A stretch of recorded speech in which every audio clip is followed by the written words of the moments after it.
The aviation industry has and continues to experience robust growth.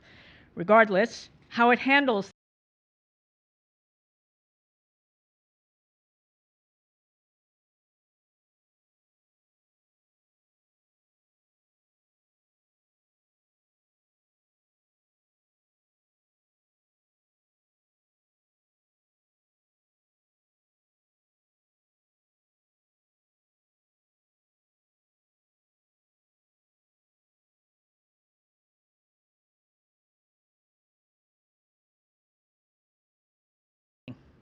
the sheer number of stakeholders that constitute the aviation ecosystem and lengthy development timelines for aircraft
company's business operations for aerospace, defense, security, space, and transportation.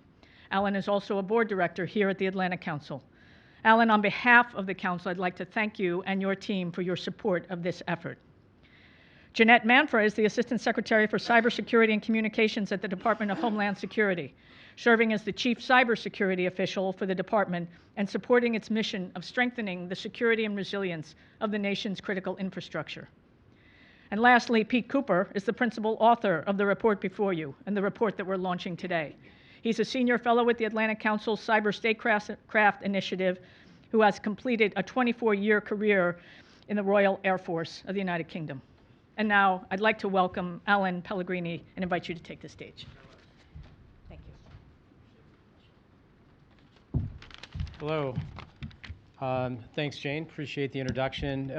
Thank you to the Atlantic Council for hosting this very important event, and thank you all for attending. I think you're going to find it very interesting. So let me start with a little story, and show of hands, how many of you remember a guy named Chris Roberts from about 2 years ago, a little over 2 years ago? Just a handful of you. Chris Roberts is a security researcher, cybersecurity researcher, and hacker, because we consider him a white hat, who in April of 2015 made some very bold claims about his ability with a laptop computer, something you'd buy off the shelf. He got onto a commercial flight in the US with one of our largest carriers. He hacked into the in-flight entertainment system in front of him, and he made the claim that he was able to control the aircraft as a result, or parts of it.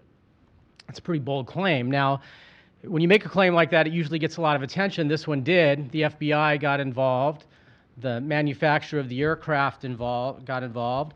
The manufacturer of the in-flight entertainment system got involved, Thales. And of course, there were lengthy investigations that took place. Now, it turns out In this case, there was a little bit of a good news story. I think a lot of the claims that Chris made were proven to be not really physically possible. That said, I can tell you from a Thales perspective, it was a bit of a wake-up call. This was a very high-profile claim by a professional hacker that said he could do damage on an aircraft through his laptop. And so we, of course, took that very seriously, as has the industry since. But as Jane said, there is a very, very long way to go before we can say that we have some consistent policies and procedures and technology going forward. But it was a wake-up call. But the question is, 2 years ago, so why? Why in 2015 did this kind of become front page news on CNN? Aircraft for a couple decades before that had been computerized. You guys all know that. There's been computers driving most of our lives, including aircraft, for a few decades now. And you also know that cybersecurity, cyber attacks or terrorism or crime has been around for a couple decades as well. So what's different more recently? The difference is the aviation ecosystem, the aircraft in particular, are becoming far more connected. Okay, where it was computerized before, it's connected now. And this connectivity is a good thing. There's a lot of goodness that comes as a result of it. When we all get on a flight today, we're able to pull out our smartphone or any other PED device, and we're able to log on to the internet, do our emails, stay productive. In the near future, there'll be applications and sophisticated data analytics that sit in the cloud somewhere that will be communicating with the aircraft and the air traffic management system to help pilots and controllers make better decisions on the trajectory of how they fly their aircraft for the benefit of us as passengers and for the airlines from an efficiency and effectiveness perspective. Again, those are good things. And you all know that the aircraft is effectively becoming the Internet of Things in its own right. The engines, the various systems on board are now connected and can talk, even while in flight, to various maintenance operations centers around the world and let people know the status of how those systems are doing so that they can be better supported when they land and get to the gate. Again, that's goodness, but I think we have to admit that with all of this added connectivity and despite all of the goodness, we have increased the vulnerability of these aircraft and this entire ecosystem now to potential cyber threats or terrorism. Now, at Thales, as a technology company, as one of the leaders in air traffic management, in flight avionics, in passenger systems like IFE, and connectivity, and as a leader in cybersecurity, this is something that we are deeply engaged with every day of our lives in trying to make these systems more secure. But that said, I can tell you it is not just about technology. Technology is not going to solve this problem by itself. Suppliers like ourselves are not going to be able to solve the magnitude of this issue. It's going to require all of us, the entire industry, as stakeholders, to really try to maximize the safeguards in this connected aviation ecosystem. So with that in mind, we felt it was essential that we do our part to try to drive a meaningful conversation and debate around cyber threats in the aviation world. So we are very pleased and proud to be a sponsor of the work and the report that the Atlantic Council did. Very much looking forward today to hearing and exploring more in depth the findings from the Atlantic Council researchers. And of course, most importantly, we're very enthused about engaging with this community and with you all to work towards a safer environment and protection from cyber threats. So on behalf of Thales, let me welcome you all here. Thank you very much for joining. I think we all realize that this is a very personal topic. We all fly as part of our living, so it's very personal when we get on board those aircraft and get involved in the aviation ecosystem to make sure it's safe. So thank you very much.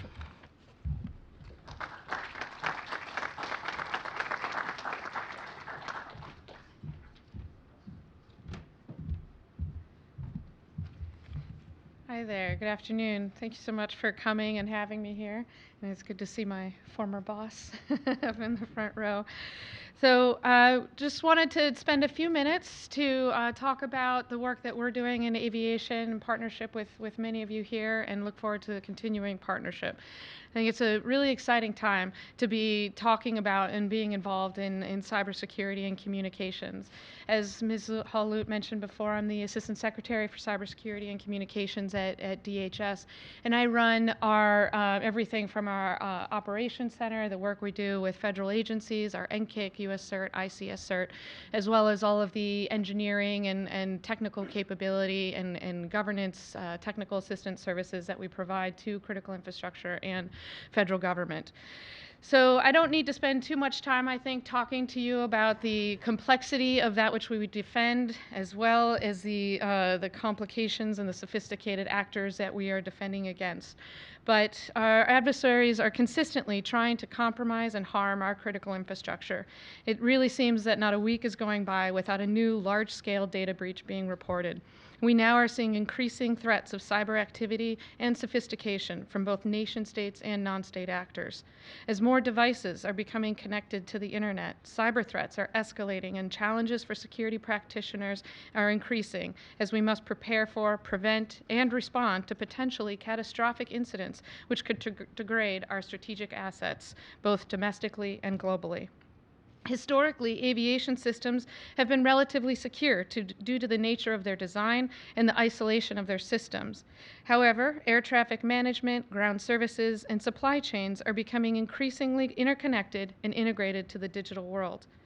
As these systems become more integrated to the internet infrastructure, the cyber threat landscape widens as our adversaries' capabilities continue to quickly adapt and evolve. While that admittedly sounds a bit daunting, I want to talk to you for a minute about what we're doing at the Department of Homeland Security to address and mitigate cybersecurity incidents within this sector. As you may know, we lead the effort at my department to secure cyberspace. And this is not just the department that does that. We do this in cooperation across the entire U.S. government. We do it in cooperation with industry and the state and local entities that own much of critical infrastructure, and we also do this in partnerships globally. Our goal is to identify, prioritize, and mitigate cybersecurity risks within the aviation sector that impact military and civilian aviation through effective risk management and coordination with our interagency partners and our industry partners, which includes manufacturers, airlines, and airports. In recognition of the complexity of this landscape, we launched an aviation cybersecurity initiative in 2016 aimed at doing just this. We're currently recognized 6 areas that pose the greatest cybersecurity risk to our aviation networks. First, passenger and remote access pathways to aircrafts, meaning the potential of attacks through Wi-Fi, radio frequency, and SATCOM. Second, GPS vulnerabilities, ranging from the timing of air traffic control network, passenger and crew scheduling, and navigation aids. Third, aircraft operators and airline IT network risks, including single point of failures of IT networks and cybersecurity at airports. Fourth, the ATC and the National Airspace Service vulnerabilities, including public access to amenities, such as filing a flight plan. Fifth, airline risks, including electronic flight bags and maintenance laptops as a cyber gateway, and cyber attacks to reservation systems. As we all know, canceled flights can result in significant and potentially catastrophic economic impacts, and we want to ensure that we're focusing on these in partnerships with airlines and those entities that provide those services. And finally, our last is our great concern for the unknown. The aviation industry has become a vast landscape of interconnected systems, and new risks will continue to emerge. While I understand that some of these risks can be unnerving, we start with the belief that we can mitigate these risks to an acceptable level, again, in partnership with our industry partners and partners across the government. So our focus across, not just with the aviation sector, but with any sector, is looking at systemic risk. We want to understand how industry does their business, how governments do their business, and how can those functions, how can those critical services and functions that we depend upon be disrupted through cyber means. And that's where we want to start. It's not just by looking at the IT or the OT side, but understanding how the business works and what are those critical services and functions we depend upon. And then we look at how can we secure those assets and ideally prevent against any of that sort of disruption. If we can't, then how do we look at the response and recovery plans that we need to have in place in order to mitigate the potential consequences? Going forward, our Aviation Cybersecurity Initiative is going to focus on 4 areas of effort. We're going to access and analyze all components of the aviation system, from the airlines to the airports, for vulnerabilities. We're performing risk analyses of the identified vulnerabilities to prioritize response activity based on the severity of the potential consequences. We're going to develop test mitigation strategies to reduce the identified risks while simultaneously implementing requirements and criteria for long-term assessments. And last, and arguably the most important objective, is to continue engaging directly with both our private and public aviation stakeholders. We know that cybersecurity is a shared responsibility, and we need this continued collaboration in order to move forward and reduce this risk. Remain committed at DHS to protecting our critical infrastructure by providing situational awareness, identifying and reducing risk. We do this through information sharing, best practices, risk assessments, sharing of capabilities, and last but not least, incident response when, again, we aren't able to prevent. Throughout its history, managing risk has been culturally ingrained in the aviation industry as they have faced various complex and evolving risks. I myself have learned a lot about the aviation industry over the last year and a half, and their commitment to safety and security is clear no matter who you talk to within that industry. Their ability to adapt and control risk has been admirable, and the cybersecurity industry, in fact, can learn a great deal from what the aviation industry has done. That being said, our cyber adversaries are quick and nimble in their constantly evolving threat landscape, and managing the risk to our nation's aviation cyber ecosystem is a complex multi-stakeholder challenge, but I'm looking forward to continuing to work on that effort. And finally, I'd just like to close with thanking the Atlantic Council and their efforts to bring to light such an important issue in their work on the Aviation Cybersecurity Report. Both the public and the private sector will be able to leverage the report's findings to expand our work in order to make aviation systems resilient against our cyber adversary. Ahead of us lie some great challenges, but I do look forward to working together to reduce that risk and ensure that our systems are secure and resilient. Thank you.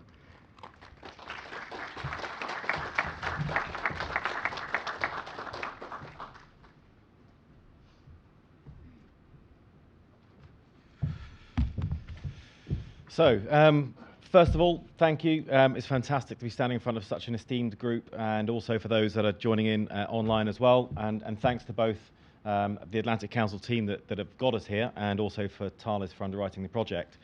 And it is an important project. The challenge of trying to secure the aviation industry and make it prosperous and safe as we go forwards is critical for underpinning GDP and for lots of the other safety aspects around the industry. And the task was to take a broad look across industry and broaden the perspective from just trying to secure aircraft to how do we make a resilient industry and a resilient ecosystem as we go forwards. Currently, the aviation industry is perceived as extremely safe. It's as safe as it's ever been. And they've managed to achieve this through ingrained flight safety culture, ingrained safety management systems, and an attitude which is let's fail safe and let's degrade gracefully no matter what's facing us. And they're also very physically secure, even in the face of adversaries that are determined to compromise physical security. And that's a credit to the industry that they've managed to achieve this with everything they've been faced with. And the perceptions as we now move forwards to what is a connected aviation industry, when we're doing the research for the report, we spoke to a whole range of different people from across industry and internationally as well, to say to them and say, well, what do you see are the challenges as we go forwards for a connected aviation industry? And we got back a wide range of different perspectives. Some was basically saying there is no problem. We don't have a problem with cybersecurity in aviation. We are completely secure. Some were saying we are secure, but we're not going to tell you how, because we're going to use a bit of obscurity to try and protect ourselves. And some were turning around saying it's going to take the factory over the road to burn down before somebody buys a sprinkler system. The perspectives out there on the challenge we're facing are diverse. And part of this project is to try and bring those perspectives and those diverse viewpoints of what we're facing here together so we can have a mature discussion about it. Because this is about preserving trust in the aviation industry. Because at the moment, we're increasing the attack surface that's out there that an adversary can potentially access. And we've got to protect the trust relationship between the industry and the stakeholders and passengers that are out there. Because if an adversary can insert themselves in that trust relationship, they control that trust relationship. This isn't just about securing systems, this is also about securing that trust relationship. So it might be that in-flight entertainment or airport signage isn't very well protected, but that's critical to maintain the trust with those stakeholders. And we can't rely on security through obscurity anymore. The more that obscurity is a cornerstone of our defense, when we lose it, we lose a cornerstone. And we very quickly move into a space that we don't really want to get into. Because we are connecting everything in the aviation industry. I thought I was fairly well up to speed with where we were, and by the end of the project, it was pretty much easier to say what isn't connected than what is connected. We're now putting GSM on aircraft, we're putting Wi-Fi on aircraft, we've got some Bluetooth on aircraft. Our aircraft, our UAVs, everything within the industry are now nodes on multiple different networks using multiple different bearers. And as we look across things like the air transport management system, we're increasingly using GPS, we're using data, and we're creating rich pictures of information, both for air traffic management, for pilots, for aircrew, for flight engineers. And that rich data, those rich systems, are also rich pickings. And we've got to be very careful as we move forwards. Because even if we look across things like airports, these are federated management systems. We're layering systems upon systems. They're all interconnected and all interdependent. And they're governed differently. The risk ownership is different. And how they're managed is different. But we're all underpinning each other. And we need to start thinking how we're looking forwards for trying to secure that cyber safety and securing those safety critical systems and cybersecurity and the relationship between who's managing all of those. Because this has got to be about trying to protect the human decision maker. We've got to protect for failure that can be inserted there by an adversary. And we've also got to look for subversion. The aviation industry is fantastic about dealing with failure and using the backup systems. But there are some challenges with that, as we explore during the paper. Backup systems have a lack of capacity, so very quickly we start losing capacity across the network. Plus also we're looking at problems of subversion. If somebody in the aviation industry isn't used to what subversion looks like in the cybersecurity world, then we quite quickly start losing confidence, or could lose confidence in the information they're being presented with in a safety critical way. And we've also got to learn how to deal with that failure. If we look across now at the Air Accident Investigation Board in the UK or the NTSB in the US, how do we investigate accidents at the moment in the aviation industry? It's all sort of very well sort of ingrained, and we've been doing it for years. But now we're starting to layer in cybersecurity. Are we collecting or looking for the right data for whether there may have been an issue with that aircraft or that system as we go forwards? And these are some of the challenges that we're looking for. Because what we need to achieve is a safe and prosperous aviation industry that has resilient trust and resilient systems. This isn't just about securing the technology.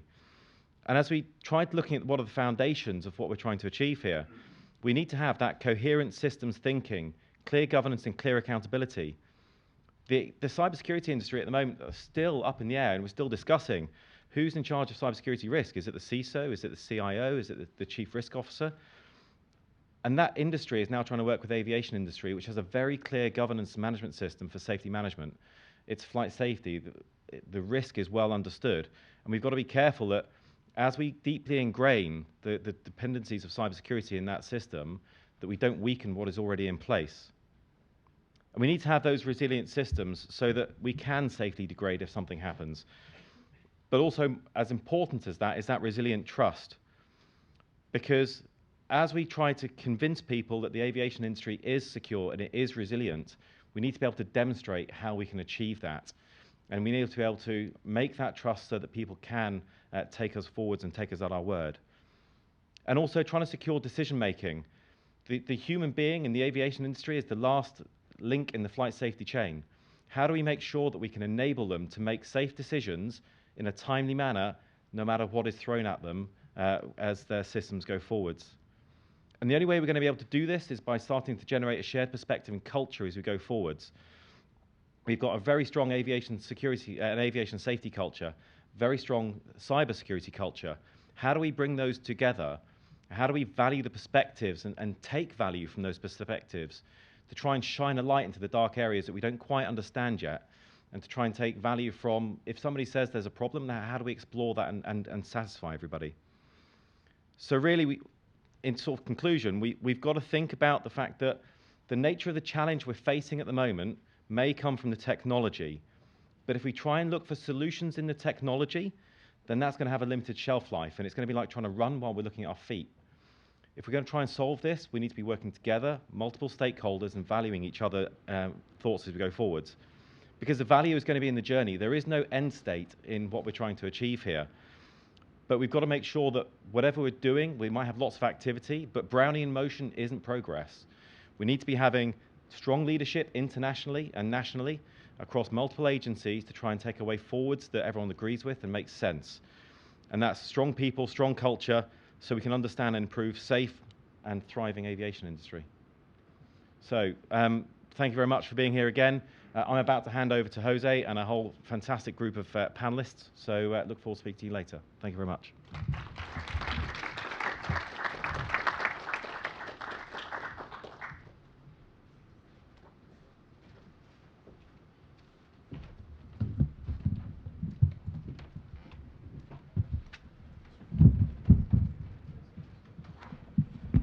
Thank you, everybody, for coming. My name's Jose Pellegrini. I'm an investigative reporter with CNN. I used to cover cybersecurity for the network. Now I'm on the investigative team, still with a specialization in cybersecurity. And I'm honored to be here, thanks to the Atlantic Council. I'm going to ask each of the folks up here to introduce themselves. I think we can do it best. And then we're going to engage in a half-hour discussion and afterwards take questions. So I guess we'll start with Christian. Sure. I'm Christian Espinosa. I'm the founder and CEO of Alpine Security. I have about 25 years experience in cybersecurity. I'm an Air Force veteran. Used to work in the Department of Defense as a contractor and various agencies. With aviation cybersecurity specifically, I've got about 8 years experience with that, and the experience consists of looking at risk to aircraft themselves and also penetration testing of aircraft from the perspective of individual systems in a lab to integrated systems for a ground test as well as a flight test. I've also attested to the accuracy and completeness for various aircraft from a cybersecurity perspective and safety of flight perspective for the FAA and the EASA. Good afternoon. I'm Steve Luczynski. I'm also an Air Force vet. As of 1 week ago, I finally retired. Started off and really spent my entire career flying fighters and got into cybersecurity sector about 10 years ago, doing some work with the Navy and what they were looking forward in their planning for the future. And then in my last job, I was the Deputy Director of Plans and Operations in the Office of the Secretary of Defense at the Pentagon, and was involved and very familiar with some of the aviation initiatives that Jeanette talked about at the beginning of today. My name is Bo Woods. I'm with the Cyber Statecraft initiative here at the Atlantic Council, and I've got 12 or 13 years coming from kind of the cybersecurity researcher community and the technical industry. Most recently looking especially at areas where bits and bytes meet flesh and blood, kind of the intersection of cybersecurity and public safety systems, things like planes, trains, medical devices, et cetera. And that's what kind of brought me to wanting to start and engage in a research program like this that Pete did a great job of working on. All right, so I'm going to start this panel off by noting that I have an extreme distaste for fear, uncertainty, and doubt. So I want to start this with a reality check. As we go on, anybody feel free to jump in. So let's just start with, what is the real threat today? What's a hypothetical threat? And what can we all agree is just not real right now? Let's go. So I'll start. I think one of the biggest threats is, as Pete pointed out, threat to trust in the aviation ecosystem. And the trust issue is a combination of perception and trustworthiness. So there's kind of two components of that. We need to shore up both the trustworthiness and the perception of that trustworthiness. I think that's one of the reasons why this research and this report and this conversation is so great, because when you do have some outrageous claims, I heard the Malaysian Airlines flight that crashed. Initially, in the first hours, there were people on TV saying, oh, this must have been a cyber attack against the plane, right? And in the absence of a technically literate, incredible body of public work, those types of conspiracy theories can find footing, and people can start believing them, pass them around, and it can shatter or damage trust in the ecosystem, in the industry, and keep people from flying, which is aviation and transportation is not just a product or a thing that we buy, it also enables more products and things. So if you're going on vacation or business or whatever, it's a huge, huge part of the global economy. And to have a shaken trust hits that huge part of the economy and makes us all poorer for it. Christian, you've pen tested these systems. What's a real threat? I think some of the real threats stem from the wireless communications and the different communications over different frequencies. There's ACARs, ADS-B, there's been some research on those.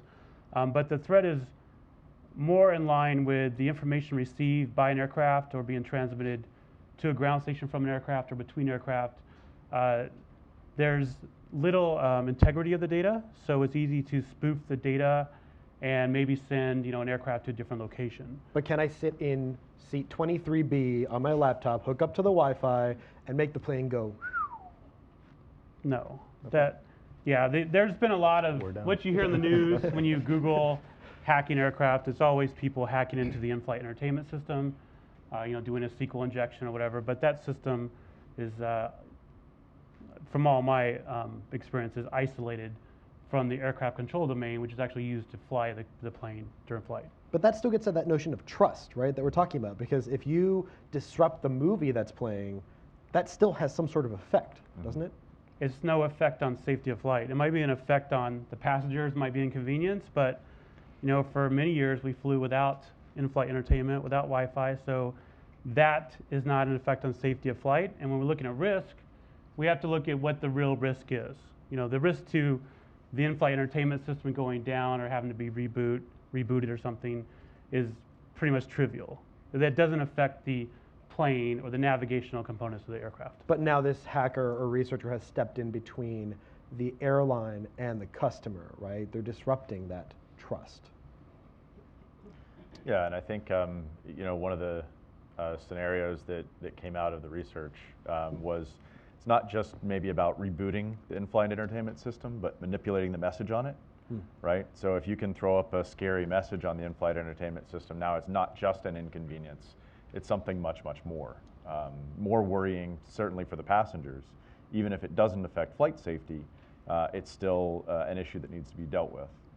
And I would even say, if I'm sitting in the front and I have the passengers to worry about and they are so nervous, so upset, on the verge of rioting, probably for the movie going down just as much as anything else, that would, that's more of the worry from the pilot perspective. The training and the ability to deal with realistic events and how that could affect the aircraft, we're not talking about taking complete control of it. That's really out of the realm of possibility. It's the simple things that are more of a concern. The big things are easy or beyond even a concern. Let's talk about some of those little things. From a pilot's perspective, what are the little things that are theoretically possible, the cyber attacks that are theoretically possible that could still disrupt?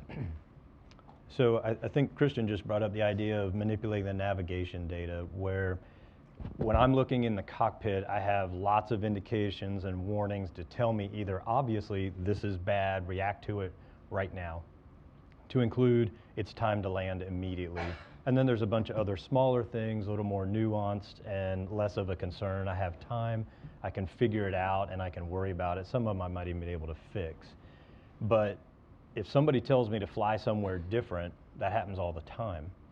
If they tell me to fly somewhere different at the same space, time, altitude as they tell Bo to go to, I don't know that. I know my part in the world and I listen and I hear, but I then have to depend on other backup systems, terminal, collision avoidance system, TCAS, if you're familiar with that. If my bubble moves towards his bubble, There's lots of levels of warning and reactions that I'm told to do. But now I have to worry about in a more connected world, and if that's relying on GPS and that may have some issues, then it's just another concern that I may not be able to completely understand or see in the cockpit at the time. So to me, those are the little bit more realistic and worrisome areas. So now we're talking about connected systems. It's a good time to ask the question. Is there any spot on the plane or in the cockpit that you think is sacred, must remain air-gapped, cannot touch something else? Is there anything like that on the plane that just should not have the internet slapped onto it? Well, I'm going to pull that line from Jurassic somebody Park. Somebody will make a business case for it. There's this line from Jurassic Park, right, where the mathematician talks about scientists being so fast to do something, they're not asking whether they should do something. Yeah. So is there a spot on the plane that we should just say right now, it's 2017, don't touch it? Well, I'll give a slightly different perspective because I feel like somebody who's actually flown planes is probably better qualified to answer that. But if you look at why the industry is connecting everything, it's for reasons of safety, right? If you have more early warning systems that something's going on, you can have more options to take action. If you are able to quantify fuel usage and reduce fuel usage, then you're not just saving money, you're also reducing the amount of pollution, you're reducing the amount of oil that's used up. If you figure out ways to streamline jets, you can land more planes and get more people in the air and reduce costs. So there's any number of reasons why a lot of these things are being connected. And I could only guess at some of them why you might want more connectivity in the cockpit. For example, real-time weather, wherever you're going, more real-time and better communications with the rest of the flying ecosystem, everybody who's up in the air being able to communicate if they need to, and those types of things. And I don't know how you would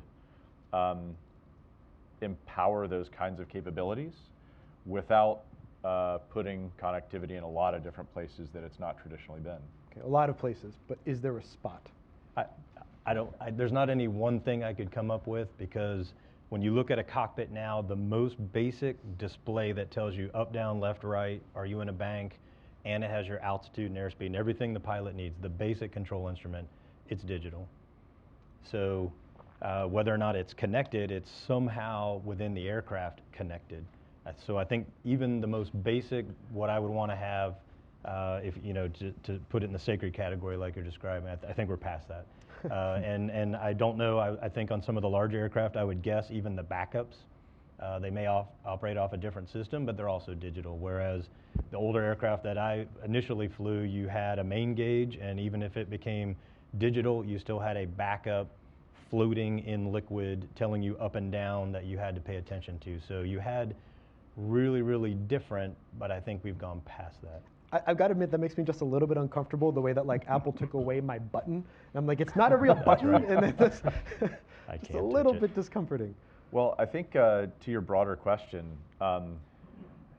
Josh Corman said when he founded I Am the Cavalry, he said, our dependence on connected technology is growing faster than our ability to secure it. And if that dependence is growing, you can either depend on things less, or you can make them more dependable. So if we can't depend on them less, then we have to make them more dependable. We have to make them more trustworthy.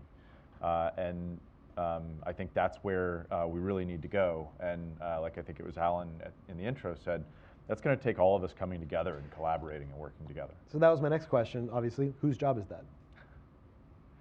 Christian, I'm picking on you. I think it's a little bit of everyone's job. I mean, the aircraft manufacturers are one component, the airline operators are another component, the FAA is another component, so there has to be a consortium of sorts where everyone figures out the problems and the challenges and the risk and comes up with a method to resolve them. Are there already lines or boxes drawn where everyone knows what their role is yet, or is that still up in the air, if you will? Oh. I could give you I'll give you a DoD example just from my background, and I don't even want to touch because I can only imagine what it looks like outside. So within DoD, the Air Force kind of makes sense, is the lead agency of all the services to handle aviation issues. Instead of everybody that has airplanes having to have the same redundant bureaucracy and to handle those things. So from that, and somewhat forced down the throat of the services, the Air Force is the lead, and so has to consider what's going on with the Army's needs, the Navy's needs, the Marine Corps', but is still responsible for that and has to really represent. That one's kind of easy. There's not really a business argument going on there. They're all on the same team, they're all driving the same direction, they'll fight behind the scenes and work on budget things, but that one is a relatively straightforward, like I said, much easier to do, so I'll But that hasn't happened in cybersecurity, right? No. Well, you have the FAA and the EASA are responsible for certifying a plane as safe to fly. So there is a degree of assurance from that perspective, but how that plane, when it's connected to everything else, and how everything else is certified is where the challenges lie. Yeah, and doing some of the research and reading the report, it became clear that we really need to have somebody who's the adult in the room go through and help figure out where the accountability, responsibility, and liability is throughout the supply chain and chain of operations. Yeah. Because until you know what those swim lanes are, then things are going to drop through the cracks. Now, I can't help but think, in covering cybersecurity, I've seen that these are still really big issues in an industry that's dealt with this for 10 or 20 years. Yeah. Soft reliability, we're talking about it like it's a brand new thing, except, I mean, does the airline industry have to figure this out before everyone else does? I think that's a good question. It's a loaded question a little bit. It's my specialty. But I think in aviation, you've got something that's very key and critical and central, which is the idea of safety, right? And so if you can rally around safety rather than an ambiguous or more ambiguous notion of security, which means different things to different people, then you can kind of tie into some of the existing metrics for safety and look at some of the existing facilities, capabilities, institutions, and bring those into play, and then maybe start assigning some of those. I don't know what the answer is ultimately going to be, but that as a guiding principle makes sense, at least to me.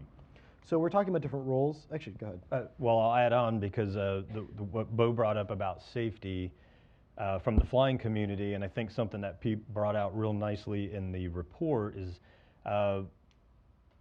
in the safety mindset, it's not a competitive thing. It is a matter of fixing the problem wherever it is so we can move on because lives are at stake in some way, some way or another. So the willingness to be open, competitors, yes, business-wise, in the industry example, but at the end of the day, it's still the same trust that we all have to preserve when you're talking about the industry side of it, the same safety and lives that are at stake. So being able to adopt the goodness out of that safety model, those are some of the things, again, what Pete has written in the report that brings out that cybersecurity mindset. Okay, I fixed my stuff, great, help your buddy out, because if something happens over there, it's going to affect your company just as well. And that, again, that's where I see the safety mindset moving over and combining with the cybersecurity mindset. Sorry.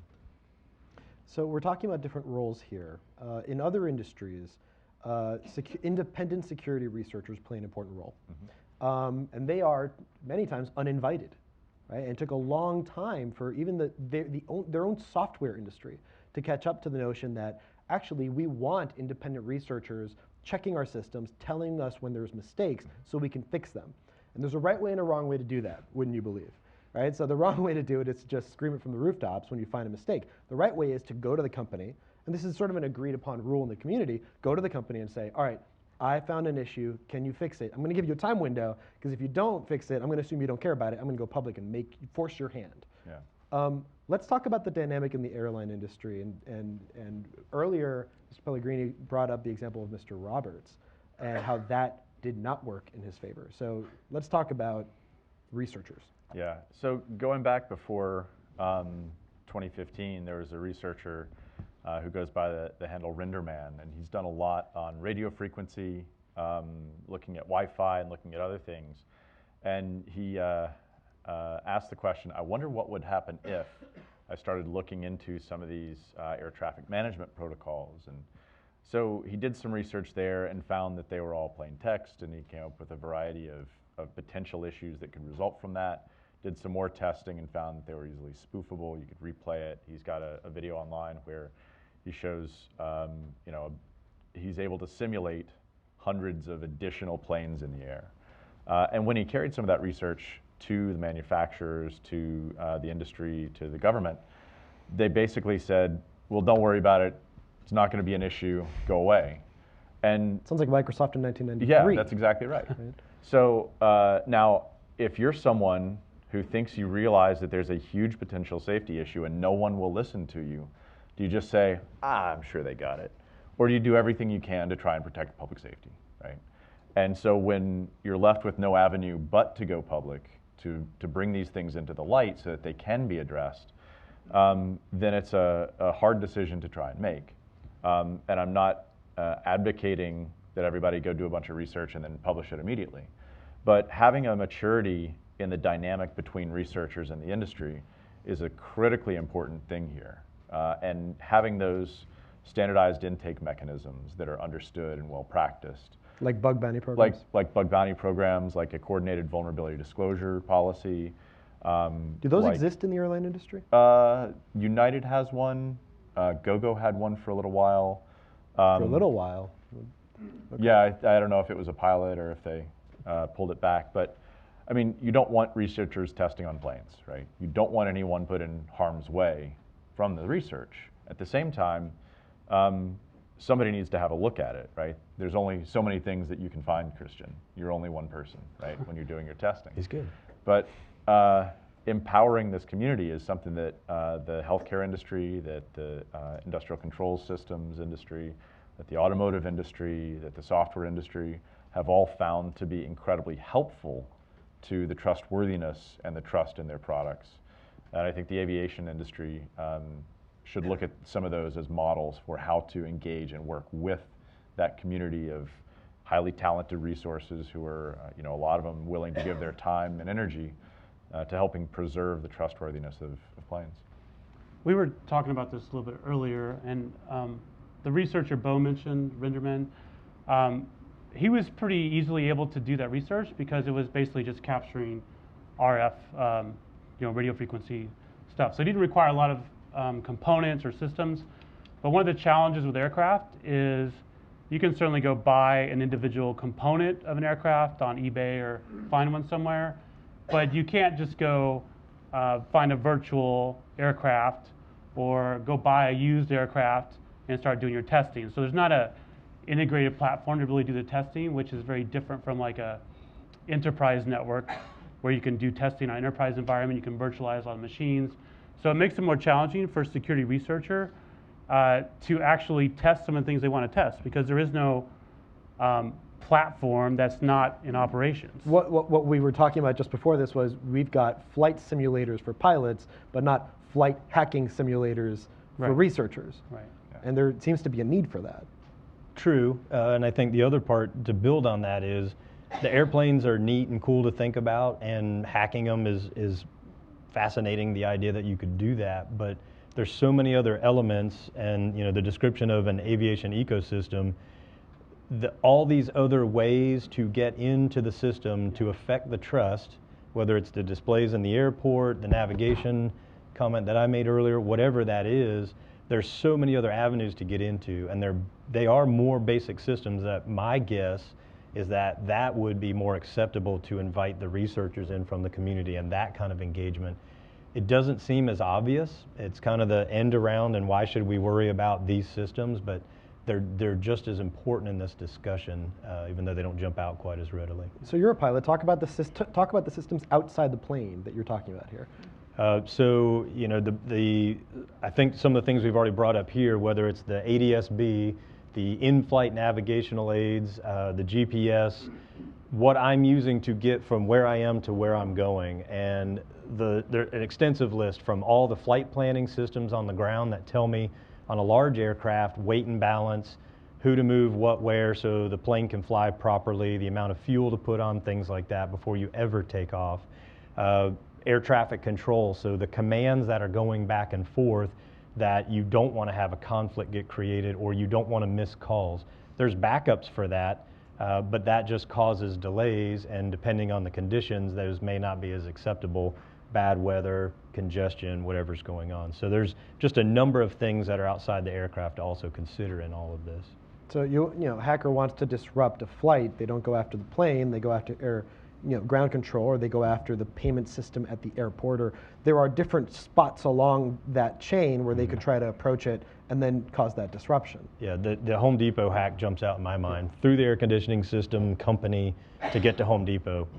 Well, magnify that many times over in aviation. That doesn't sound very hopeful, though. I mean, airports are huge. Yeah, they are.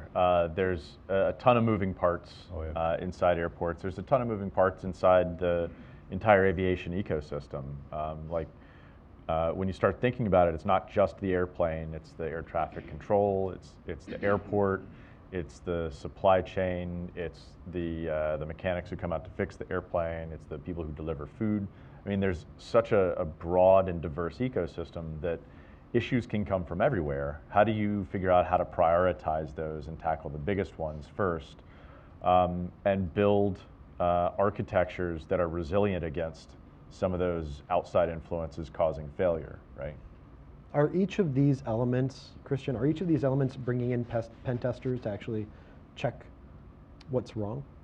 I know the aircraft manufacturers are, and I've heard of some airlines, but I can't speak of them all, no. I know there's some resistance to use penetration testers by numerous organizations. Why? Primarily because the reason I hear is we know we have problems, you don't need to tell us. And there's also other things they should probably do before a penetration test. If they haven't looked at like the top 20 critical security controls or a prioritized list of things to do, the things that are proven to stop cyber attacks, they probably shouldn't even bother with a penetration test. So to a degree, they're right, but they should have a plan to fix those items as well. So one of the reasons I like this report so much is that it feels early, right? It feels like we're talking about this early on. It might not be early if something happens and then different players' hands are forced into taking this problem more seriously. So, yeah, I think the aviation industry has, it's a feature, whether it's an advantage or a disadvantage, I'm not sure, but they tend to move very, very deliberately into things. There's a really high bar for rigor and for safety, and that in some ways keeps them a little bit towards the back end of the bell curve in terms of technology adoption. I think that that's changing pretty rapidly, and as the back tail continues to get closer to us every single day, we may be early in this space, and being able to get in early can help us keep some of those clear safety lines and distinguish between what's critical and maybe shouldn't be connected or not connected to other things, and what should be connected, like the back of the plane to the front of the plane. The front of the plane is way, way more critical for operating the plane, or for flying, than the back of the plane. So how do you keep those things isolated and segmented from each other without the temptation to just save weight or save cost by running all the communications through the same wires like they do in some planes? And then if you are going to do that, how do you make sure that there's really, really strong prohibitions, technical prohibitions, on anything crossing over, right? That reminds me of what I heard from the auto industry when I did several stories about hacking, where I heard, well, the infotainment system definitely does not talk to the steering wheel. No, no, no, no. Oh, whoops, actually it does. We're so sorry. Research now shows that we were wrong. So that's the sort of segmentation we're talking about. Yeah, exactly that kind of thing. And since you mentioned the auto industry, when I talk to a lot of automotive folks, they say, well, look, we want to get security right here. We don't want to move forward until we've got this model the way that we know it's going to be trustworthy and secure. So that's great. But while you're doing that, you're also putting a 4G Wi-Fi hotspot in every car, and you're not thinking through the security model before you do it. That's going to cause a collision. So in the aviation industry, if they can have that same deliberateness when it comes to connecting everything that they do towards other innovations, and particularly around ensuring airworthiness and safety of those innovations, I think that's a good model going forward. in the auto industry, I heard from different manufacturers that there was like a 7 or 8 year window, right? So the changes that we implement today in the system will eventually come out when you see the car in, what is it, like 2024 or something, right, at some point. Do you know what that runway is in the aviation industry, what that time period is? It's a window, I would say similar, if not longer. Yeah. But I mean, from what Bo was saying, and I agree, I think the aviation industry is ahead primarily because it's highly regulated. We have mass transit, we have safety of passengers to consider. With automobile industry, it's individual passengers typically in a car. And also the aviation industry has to leverage some of the other industries that have not done such a great job. If you talk about manufacturing, industrial control systems, SCADA, and even the automobile industry to a degree, a lot of the things that happen to industrial control systems apply to aircraft in my mind, such as proprietary protocols that everyone thought no one had to worry about, like Modbus and DNP3. Aircraft have proprietary protocols like AirRink and ACARS and ADSB. We talked about a whole bunch of them up here, a bunch of acronyms. But at some point, all those protocols become common knowledge. It's published on the internet. They're connected to the internet via IP addresses. They're encapsulated in IP addresses and TCP/IP, so they're easily penetrated and easily accessed. So security through obscurity doesn't work when you start lifting that veil. No, it never works. It may work for a short term, but it's always figured out.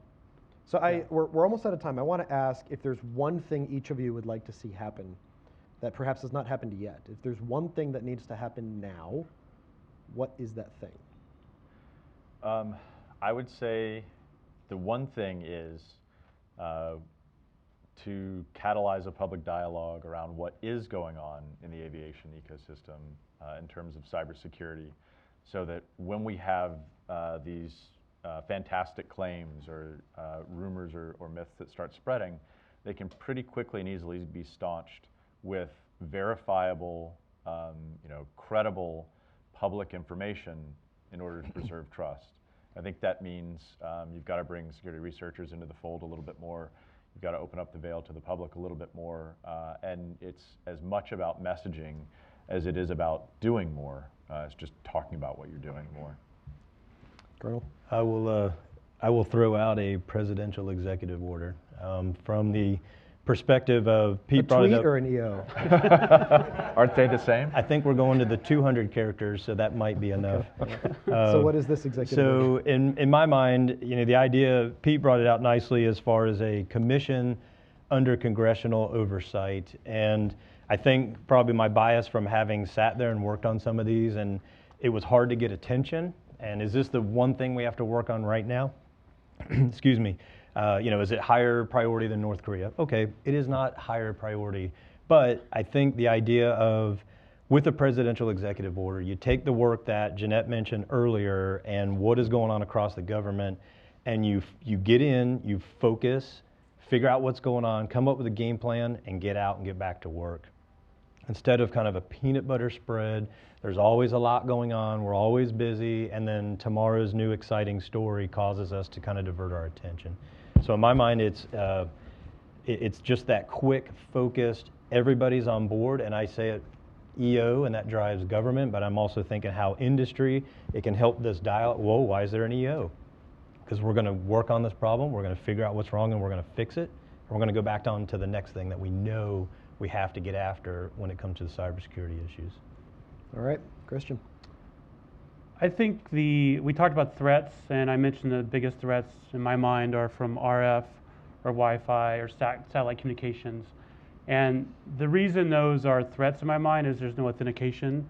So if you're an aircraft, you receive a signal through ACARS or ADSB or whatever the mechanism is, you assume that it came from a legitimate source.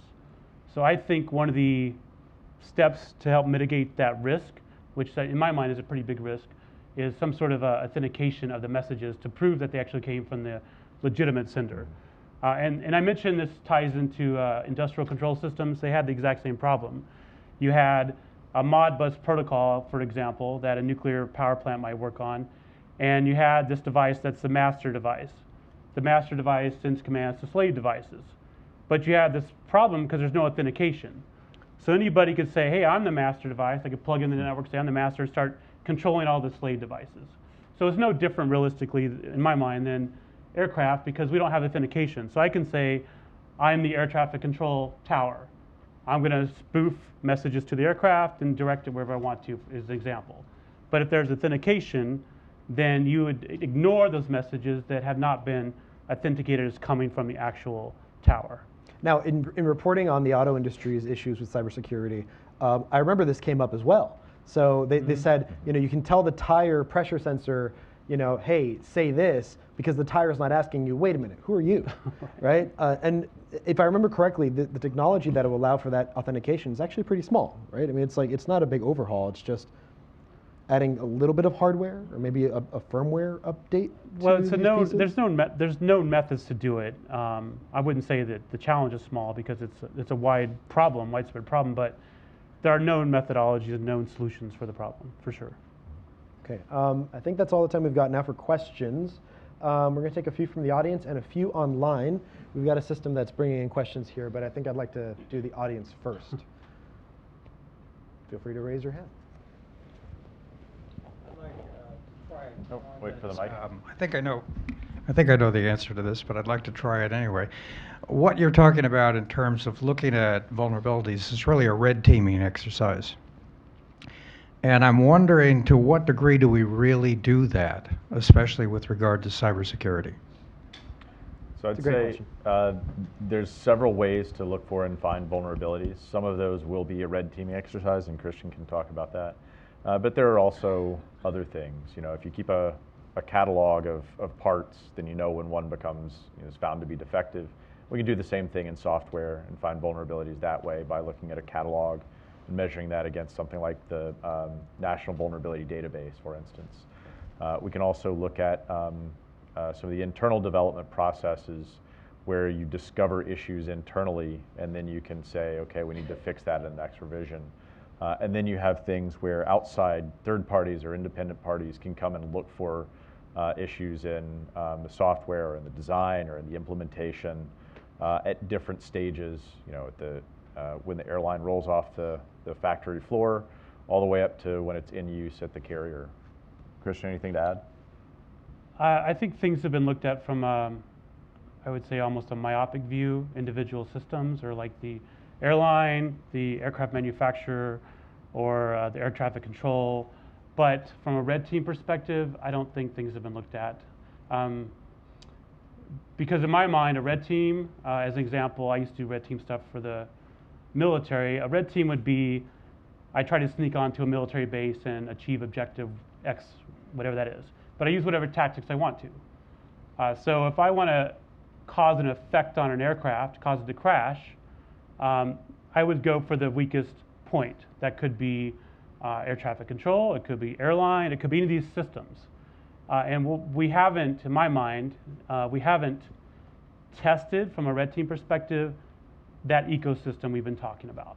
Because it requires everybody to play together, and it requires people to take on some risk and expose their vulnerabilities. And whenever you're doing a penetration test or red team, there's always risk that you might cause a problem as well. So I don't think it's been thoroughly tested from that perspective. All right, let's take another question from the audience. In the back. Hi, folks. Jeff Schmidt. I'm a cyber fellow here at the Atlantic Council and a 20-year pilot. So this combines two of my great passions. Thank you for this. So I've noticed that half a dozen widgets in my plane nowadays need firmware updates every once in a while, which scares the heck out of me as a security guy. One of the greatest advances in kind of traditional security has been the distribution of rapid updates, Microsoft updates, things like that. Quick update cycles distributed automatically has improved the security of the ecosystem.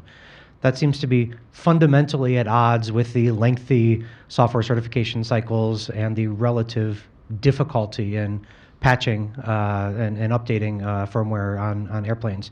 Can you talk a little bit about kind of how the industry views that? We need to be able to send updates quickly to maintain security, and yet balance that with the TISO, PMA, all those sorts of lengthy things in the aviation industry? That is a great question. Now that makes me think, are we going to be more Tesla or more Chrysler, more Apple or more Android? Go ahead. Christian, you want to tackle that one first? Sure. I go back to the example I talked about with SCADA systems, and I say aircraft are very similar because just because there is a patch or an update to a system, if there is no entry to that system, it's air gapped, for instance, and it really is truly air gapped. People aren't putting thumb drives in there.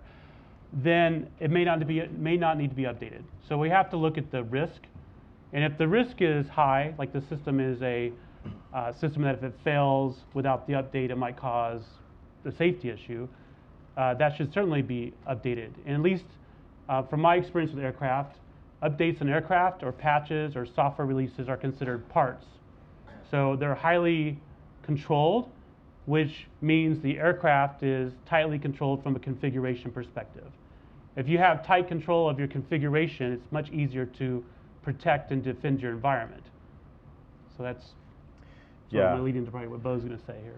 Yeah, and I would say you're absolutely right about when do we need to apply updates, what's the appropriate time frame, and frankly, even in the software and in corporate environments, we haven't really gotten this down really well, right? If you look at organizations that get breached, they frequently get breached from known vulnerabilities that a patch has been available for some amount of time, greater than 30 or 60 days.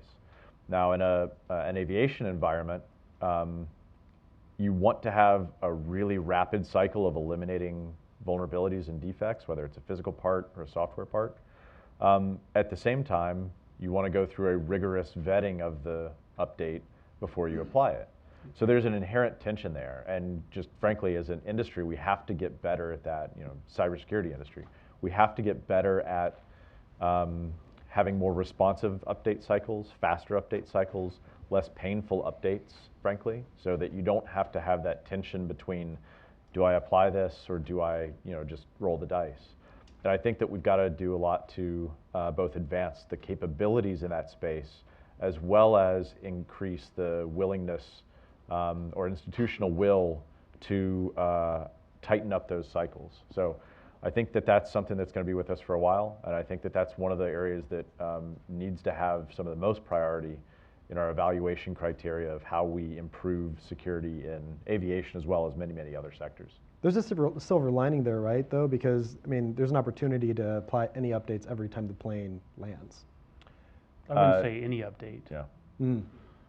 There's an opportunity to apply updates, but as Bo alluded to, the updates need to be thoroughly vetted, because an update on an individual system on aircraft, and you have to consider an airplane or consists of thousands of systems from hundreds of manufacturers, and some of these manufacturers have their own operating system effectively. So like the bash vulnerability that came out, shell shock, that affected a lot of different components. But the challenge is if you just roll out an update, and Bo alluded to this, to an individual system, that might break other systems because they talk to each other. So it's a long process and needs to be vetted, all those updates. Yeah, and that's one of the things we need to also make less painful. If you look at the way that updates happen, for instance, on iOS, on Apple's platform or Android's platform, because they've built their fundamental operating system in a way that applications only engage in a thin sliver of communication through a programming interface, a designated programming interface, it makes those updates less painful because the apps still communicate in the exact same way with the exact same results. Hey, Steve, you're a pilot. You want an app store in the cockpit? I've seen the Gulfstreams. They look pretty nice. Other question? Yeah, right in the front here. Sorry, Alan Pellegrini, Thales. It's more of a comment on, I'm not on your panel, but so interesting, I want to participate in it. You're right, the issue of software updates is more complex, but the flip side of that is content updates can be done very routinely, very easily with little checks. And I would submit in some ways can be equally as harmful if done wrong. Imagine an electronic flight bag where you're getting the wrong weather content uploaded real time while you're in flight, or you're getting the wrong information regarding an airport or other things that you rely on as a pilot to do your job. On the entertainment system, we can update content routinely during flights or on the ground. So imagine uploading content that could just cause serious disruption. So the software is one thing that's very tightly controlled, but content not as much, and there's a gray area in between. So I still submit it's an area for significant further work. I want to take some questions online, actually. If I may, I'm kind of interested in the one in the middle on the left. So how confident is the panel that Russia, China, Syria, ISIS can't hack the millions of lines of code in the latest fighter jets? Anybody want to take that? What about a military perspective? Jeez. Well, having read Jose's reports, I think that's a concern. I mean, it's out there, it's open in the public of all the lines of code that have been stolen. And if I was them, I would spend my time finding ways to do that. And Ghost Fleet is a great book, and there's a lot of good ideas, so put those together. And has that been done? Anything like that? I have no idea. It sounds great. I put that in the category of the really cool movie scenario of we think about the airplane and it's neato, but that's so complicated. Why do that when I could do so many other things on the other side? If I could make you not think your fuel is good, there's something wrong with it. If I can affect the fuel delivery, if I can affect, let's go with a better movie, Die Hard 2, if I can affect your instrument landing system and cause a crash that way. So there's just, what's actually in the realm of plausible and doable versus, it's being worked on, is it ever going to get there? I don't know how, how Steve, that what's could that end maneuver up. when a plane goes over another? That's What is another that maneuver? story. That's another story. Well, That's the Navy. saying, That's the Navy guys. I'm just saying, like, that's where you spoof the Wi-Fi, right? Like, that's inverted. when you're that. I need a bigger watch. All right. Well, so I'll throw out something which is, that just underscores the need for more resilient design across the ecosystem. So if the only thing standing between you and catastrophe is one failure, that goes against a lot of existing aviation safety design, where you have backups and redundancies all over the place. So I would say that's actually, I'm more confident that one failure can't bring down a plane than I am that those people aren't trying or couldn't eventually do it. I can't quite see the questions here, so if any of you want to Pick out a good one, everybody. pick out another one.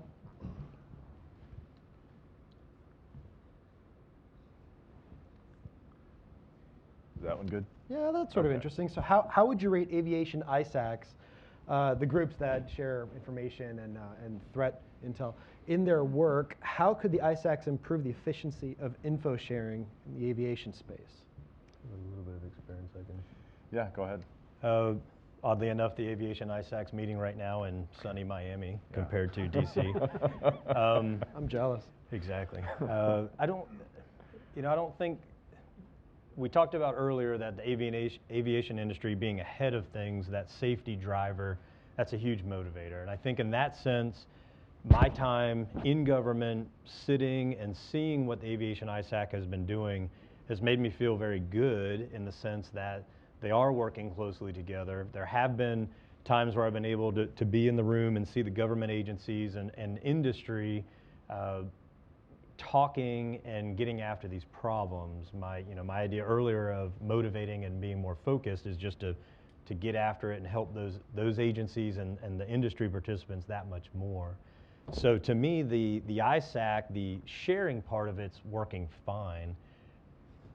Another desire is getting to the point where it's beyond just sharing information. That you hear share, like, okay, that's great.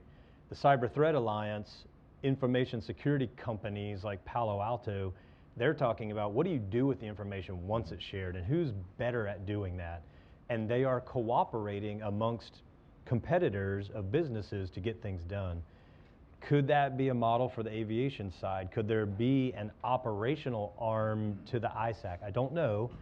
Creative thoughts now that I'm retired. These are my good ideas sitting around in the morning with coffee. But The financial sector does something similar. The big giant banks, how they're teaming up. So I think that idea is out there, and that's definitely worth looking at.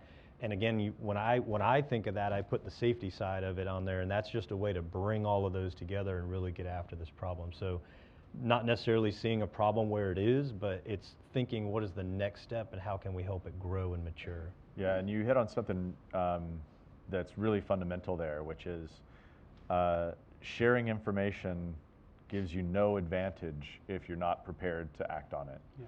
And in a lot of the ISACs, information sharing analysis centers, you share threat information, which gives you somewhere between an hour to a month to be better prepared to respond. For a lot of organizations that participate in some of the ISACs, and I don't know specifically the aviation ISAC, they can't respond in a month, and sometimes they can't respond in 6 months to some of the information that they're getting. So that begs for a more coordinated, collaborative approach to building out what is fundamentally that, how do you take that information and act on it? I think you're right, the FS ISAC, Financial Services ISAC, has done a great job of building out those roadmaps and those capabilities and helping, having the big members help the small members to raise the level of their cyber defenses and cyber hygiene through operational techniques and other things. That's immensely valuable to the ecosystem. I'm going to take one more question online. It's a yes or no question, so it should be pretty simple. Do manufacturers test for the vulnerabilities of their aircraft? Yes. Yes and no. He said yes or no. I'm giving both. Why not both? So I don't have specific insights, but I know that manufacturers do test. Everybody who writes software does some kind of tests, quality assurance tests. Do they test to the level of rigor that's necessary? I don't know. I think that's a different question to ask. Do they test throughout the life cycle of the software, of the systems? Probably.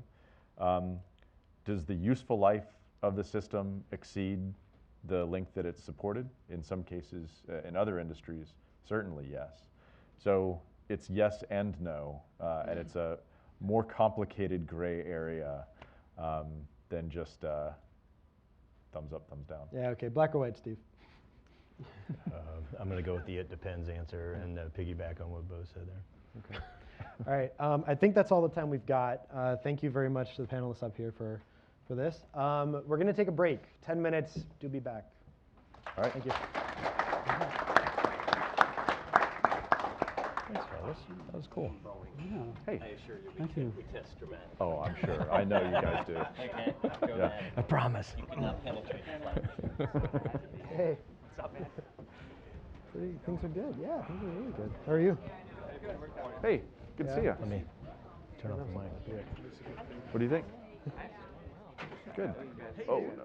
Are we taking these? Or? What's that? I was having some before you came, so. Okay. Anybody in your inside pocket? Well, Yeah. he always We'll answers see. my I DMs. don't know He's what always been everybody very else nice is and going helpful. on, who's got going on. I probably have to scoot just after this.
All right, I think we're about ready to start. So, round two. This panel is going to cover aviation industry and policy views. Again, I'm going to let each person up here introduce themselves for a minute, and then we can go ahead and start with the questions. So, start with Liz. So I'm Liz Wharton. I'm an attorney, a senior attorney with the City of Atlanta and Hartsfield-Jackson Atlanta International Airport.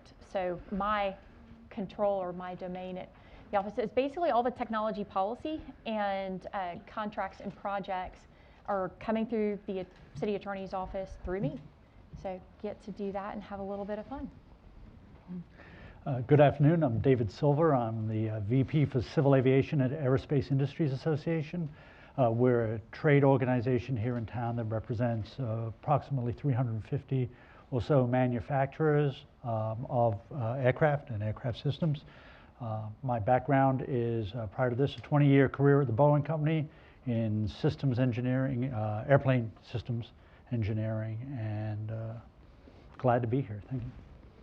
So, P. Cooper, started my career in the Air Force as a pilot, flight safety officer, instructor, and then finished off my career doing cybersecurity and cyber with the UK military, and then here at the Atlantic Council and writing the report. He's the one behind this, right? So, all right, let's go ahead and start. So the last panel, we talked about a lot of problems. All of the things that we're facing, the potential threats, the potential issues. Let's talk about some of the solutions. What do they look like? Where do they come from? Anyone and everyone can jump in. Well, I'll go ahead and start. So I think that there are numerous stakeholders in this, and everybody refers to it as the ecosystem. The aviation ecosystem, from as many people talked about, were the airlines, the manufacturers themselves, the users, the white hat hackers. Mm-hmm. There are numerous people. So where does the solution lies actually with each one of them? But the end result, it has to be done in an organized manner, right? And we have to take a harmonized approach to it, identifying what are the most likely or what the largest threats are, working on those, then moving on to the next problem. What is reasonable? How can we attain it? And then ultimately, though, we want to make sure that we're working not just nationally, but internationally. So looking to organizations like ICAO up in Montreal to help us harmonize on what the standards are when it comes to our aviation ecosystem. And so that we can then put those standards out there so people understand how we're going to identify and mitigate those threats. Oh, no, absolutely. And one of the things that is kind of important to remember in all of it too is the entire ecosystem. With Hartsfield-Jackson, we are essentially our own city. And so you have both the aviation aircraft, which you think traditionally there, but you have to deal with all of the interaction between those systems as well as the banking, the financial, all those other, the retail aspects. And so really it's those partnerships and getting industry, getting researchers, getting the vendors, the software providers, everyone to communicate and work together. Yeah, I mean, it's a great question because it is such the quote I had for an airport is an airport isn't just an airport, it's a federated management organization. There are lots and lots of people there working and managing different elements of risk. There's lots and lots of stakeholders across the entire industry managing it. The aviation industry is really lucky in the fact that there is one global international organization that is the adult in the room, which is ICAO. So therefore, there is a leadership role there that ICAO can help drive and push internationally. And actually that's really where a lot of these solutions are going to have to be driven, because from there, nations can then work out how to align with whatever that global best practice, best guidance is. And if you look across at for example, the UK CAA Aviation Cybersecurity strategy, they say that they will align with whatever is internationally agreed best practice. So there is almost a pre-selected slot ready for that international leadership, and there is an organization that can take it forwards. So who sets the bar and what do they do exactly? Because there are different ways we could think about this, right? There's the policymakers, there's regulation. Pete, earlier you brought up insurance. So what are the policy levers? What are the things that are going to make this go? Well, it's the risk assessment. Who's gonna carry the risk or the greater risk? Because you can have regulatory bodies, but they're not going to be necessarily as agile. And so you need to have the flexibility, because the technology, the vulnerabilities that all come into play don't sit and say, oh, well, they're not meeting till next month or next week. And so it's going to be those kind of drivers. Where can you find the agility to respond within a structured framework? Yeah, I would agree with that. I mean, over-reliance on our regulators is actually, I think, a doomed approach. Why is that? Because regulation takes so long to write. You know, we talked about earlier, they talked about how long systems take to design, right? And if I'm going to design a new box, an avionics box, right, you're looking at a number of years. You know, you've got to write, you know, what the system's supposed to do. Then you have to write the code. Then you have to test the code as required. You know, do your regression testing. What level am I testing at? Design assurance level A. Okay, that means I'm preventing catastrophic loss of aircraft. Okay, these are all. This takes a long time. It's the same thing on rulemaking, regulatory. Okay, they have to go ahead and go through their processes. You know, put out a notice of proposed rulemaking, then put it out on the books, then receive public comment, then take the time to synthesize those before they put out the rules. If we rely upon that, we're always going to be behind the power curve. Whereas if we, you know, we'll use the term partner, right? If we partner with a regulator, so in a manner like there's the system called the CAS system, which was stood up about 20 years ago, and it's a partnership between the FAA, the manufacturers, and also the airlines, where they get data from the airlines, from the manufacturers, and using that data, they go ahead and make improvements to the safety system without any regulatory need. No rules need to be put in place. Who makes improvements? The manufacturers and the airlines. It's a voluntary system that's worked. The reason why we've seen such a large improvement in safety in aviation is in large part because of the CAST system that was stood up a number of years ago. It's very, very effective. Using that same model, that same approach when it comes to how are we going to work on this together is the way forward, as opposed to a regulatory approach, which tends to be very, you know, non-performance based, more you do this to stop this from happening. And in this very dynamic world that is cybersecurity, I think that we would fast find ourselves well behind that power curve, as I said. Yeah, I mean, again, it's a really good question, because one of the hardest questions in cybersecurity is how much is enough? So how much security is enough for what we're trying to achieve here?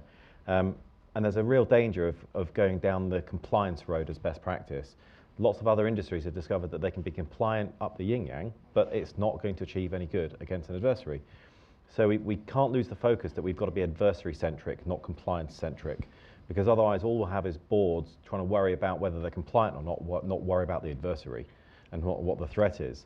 And when it comes to those levers, and what we need to get people thinking about is that doing the research for the paper, already I was starting to see circular discussions between regulators and the industry, with the regulator saying, well, what do you think is best practice? And the industry saying, well, what do you want us to do? And how much is enough? What would you be happy with? And it's just this circular discussion, because we're sort of struggling to work out how much is enough, because we're struggling to work out what the threat is and also what the attack surface is. And until we get that sorted, until we get that mindset fixed, we're going to have this circular conversation forever.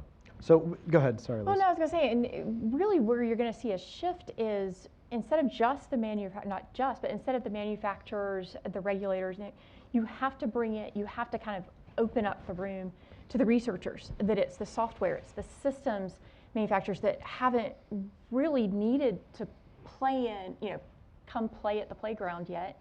Now I have to say, okay, what are your thoughts? Because your software is operating this, this, and this, but it may not work with this other system. And so getting that, broadening the dialogue. So as we try to figure out what we're going to do, let's ask, so who are we preparing for? Who is the adversary?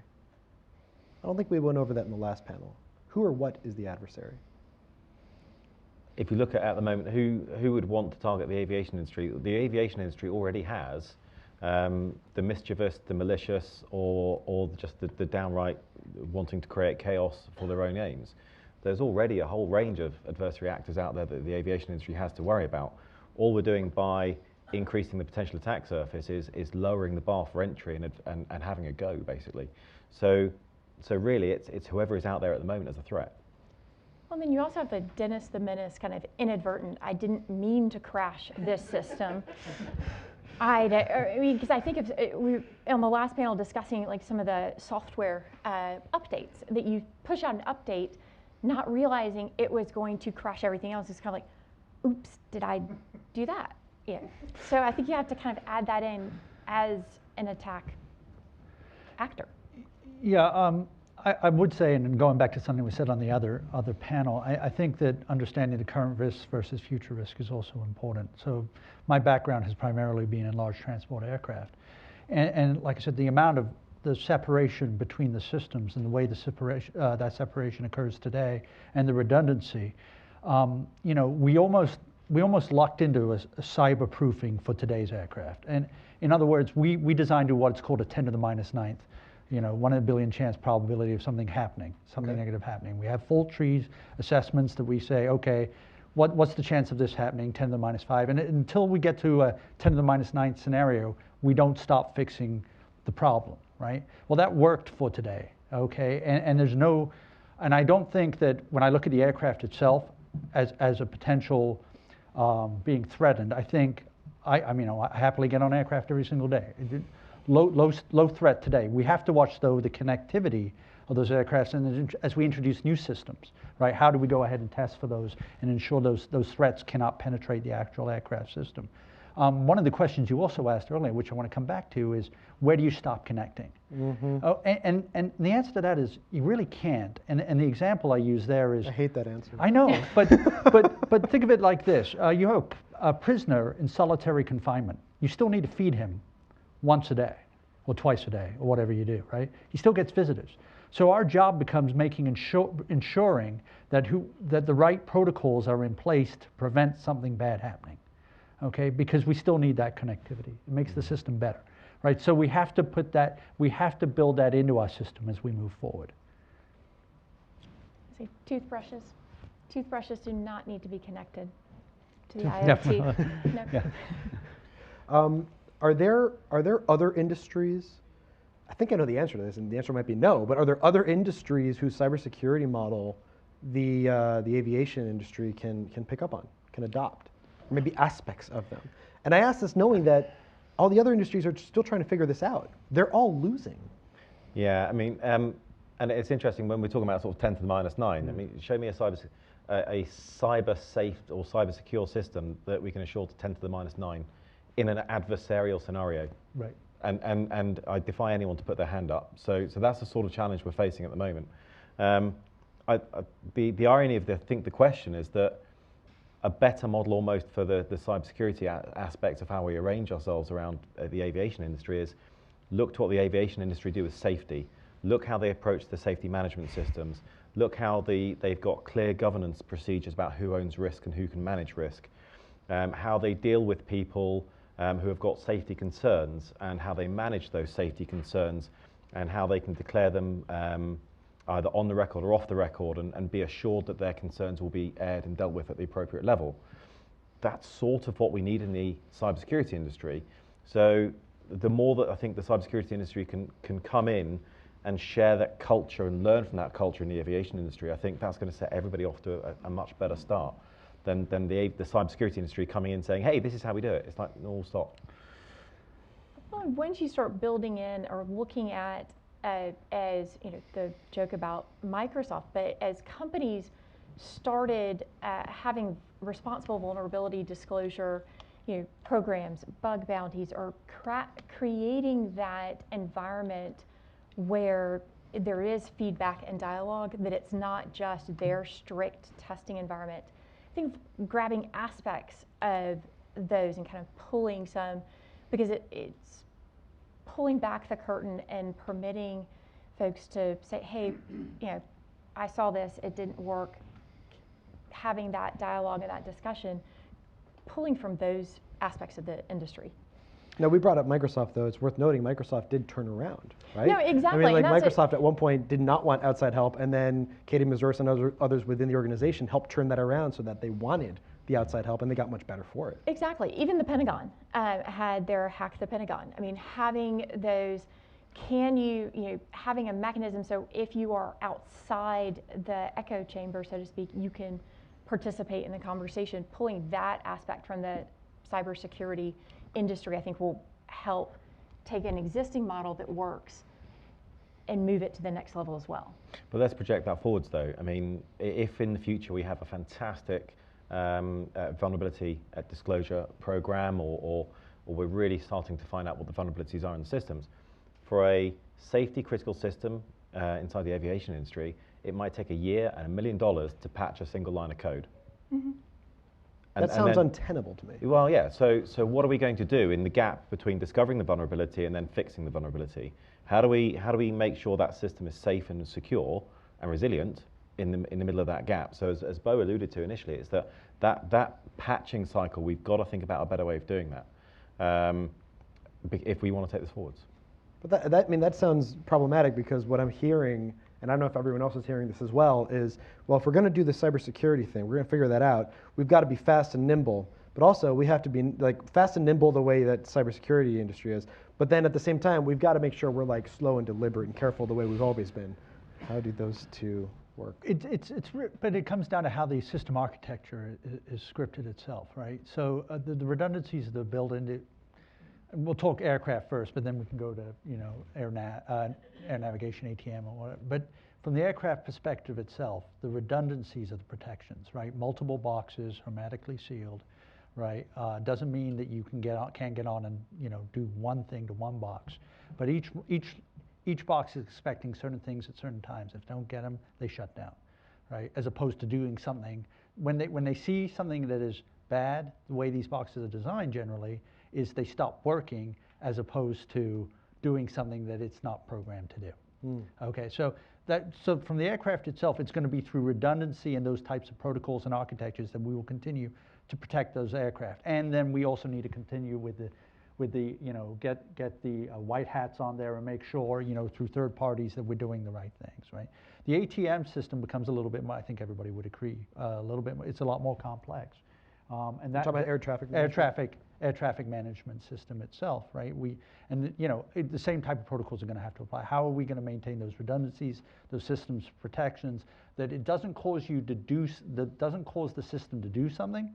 It causes the system to say, that doesn't sound right. I'm not expecting that packet of information at this microsecond, and I get 3 of those packets of information at the wrong timing. Therefore, I'm going to shut down and I'm going to switch over to a new system. Okay, I think that's where the future lies, right? Because what we don't want is obviously the system taking unintended commands and executing unintended results. I think also identifying not everything needs to be connected. Not everything has to, again, toothbrushes, they don't need to be. And kind of having somewhat of a mindful, moving forward, a mindfulness of, does this need to be automated? Does this need to have the cybersecurity element? Or can we just proceed, how do we integrate existing architecture into this new framework going forward, and understanding that certain legacy systems, if it's not broken, why change it? So again, I'm hearing 2 things, which is we've gone past the point at which there's some sacred spot on the plane, everything's connected, everything's digital, or rather everything is digital and everything may or may not be connected. But we need backup systems. What about combining those ideas? So you have, sure, a lot of things are connected, but they're connected twice. And so that you can actually verify that the signals are what they're supposed to be. And if something starts changing, they go, well, something's wrong with A because B is not repeating that. Yeah, I mean, if we look across air transport management, there's an industry-wide digitalization of air traffic management going on at the moment.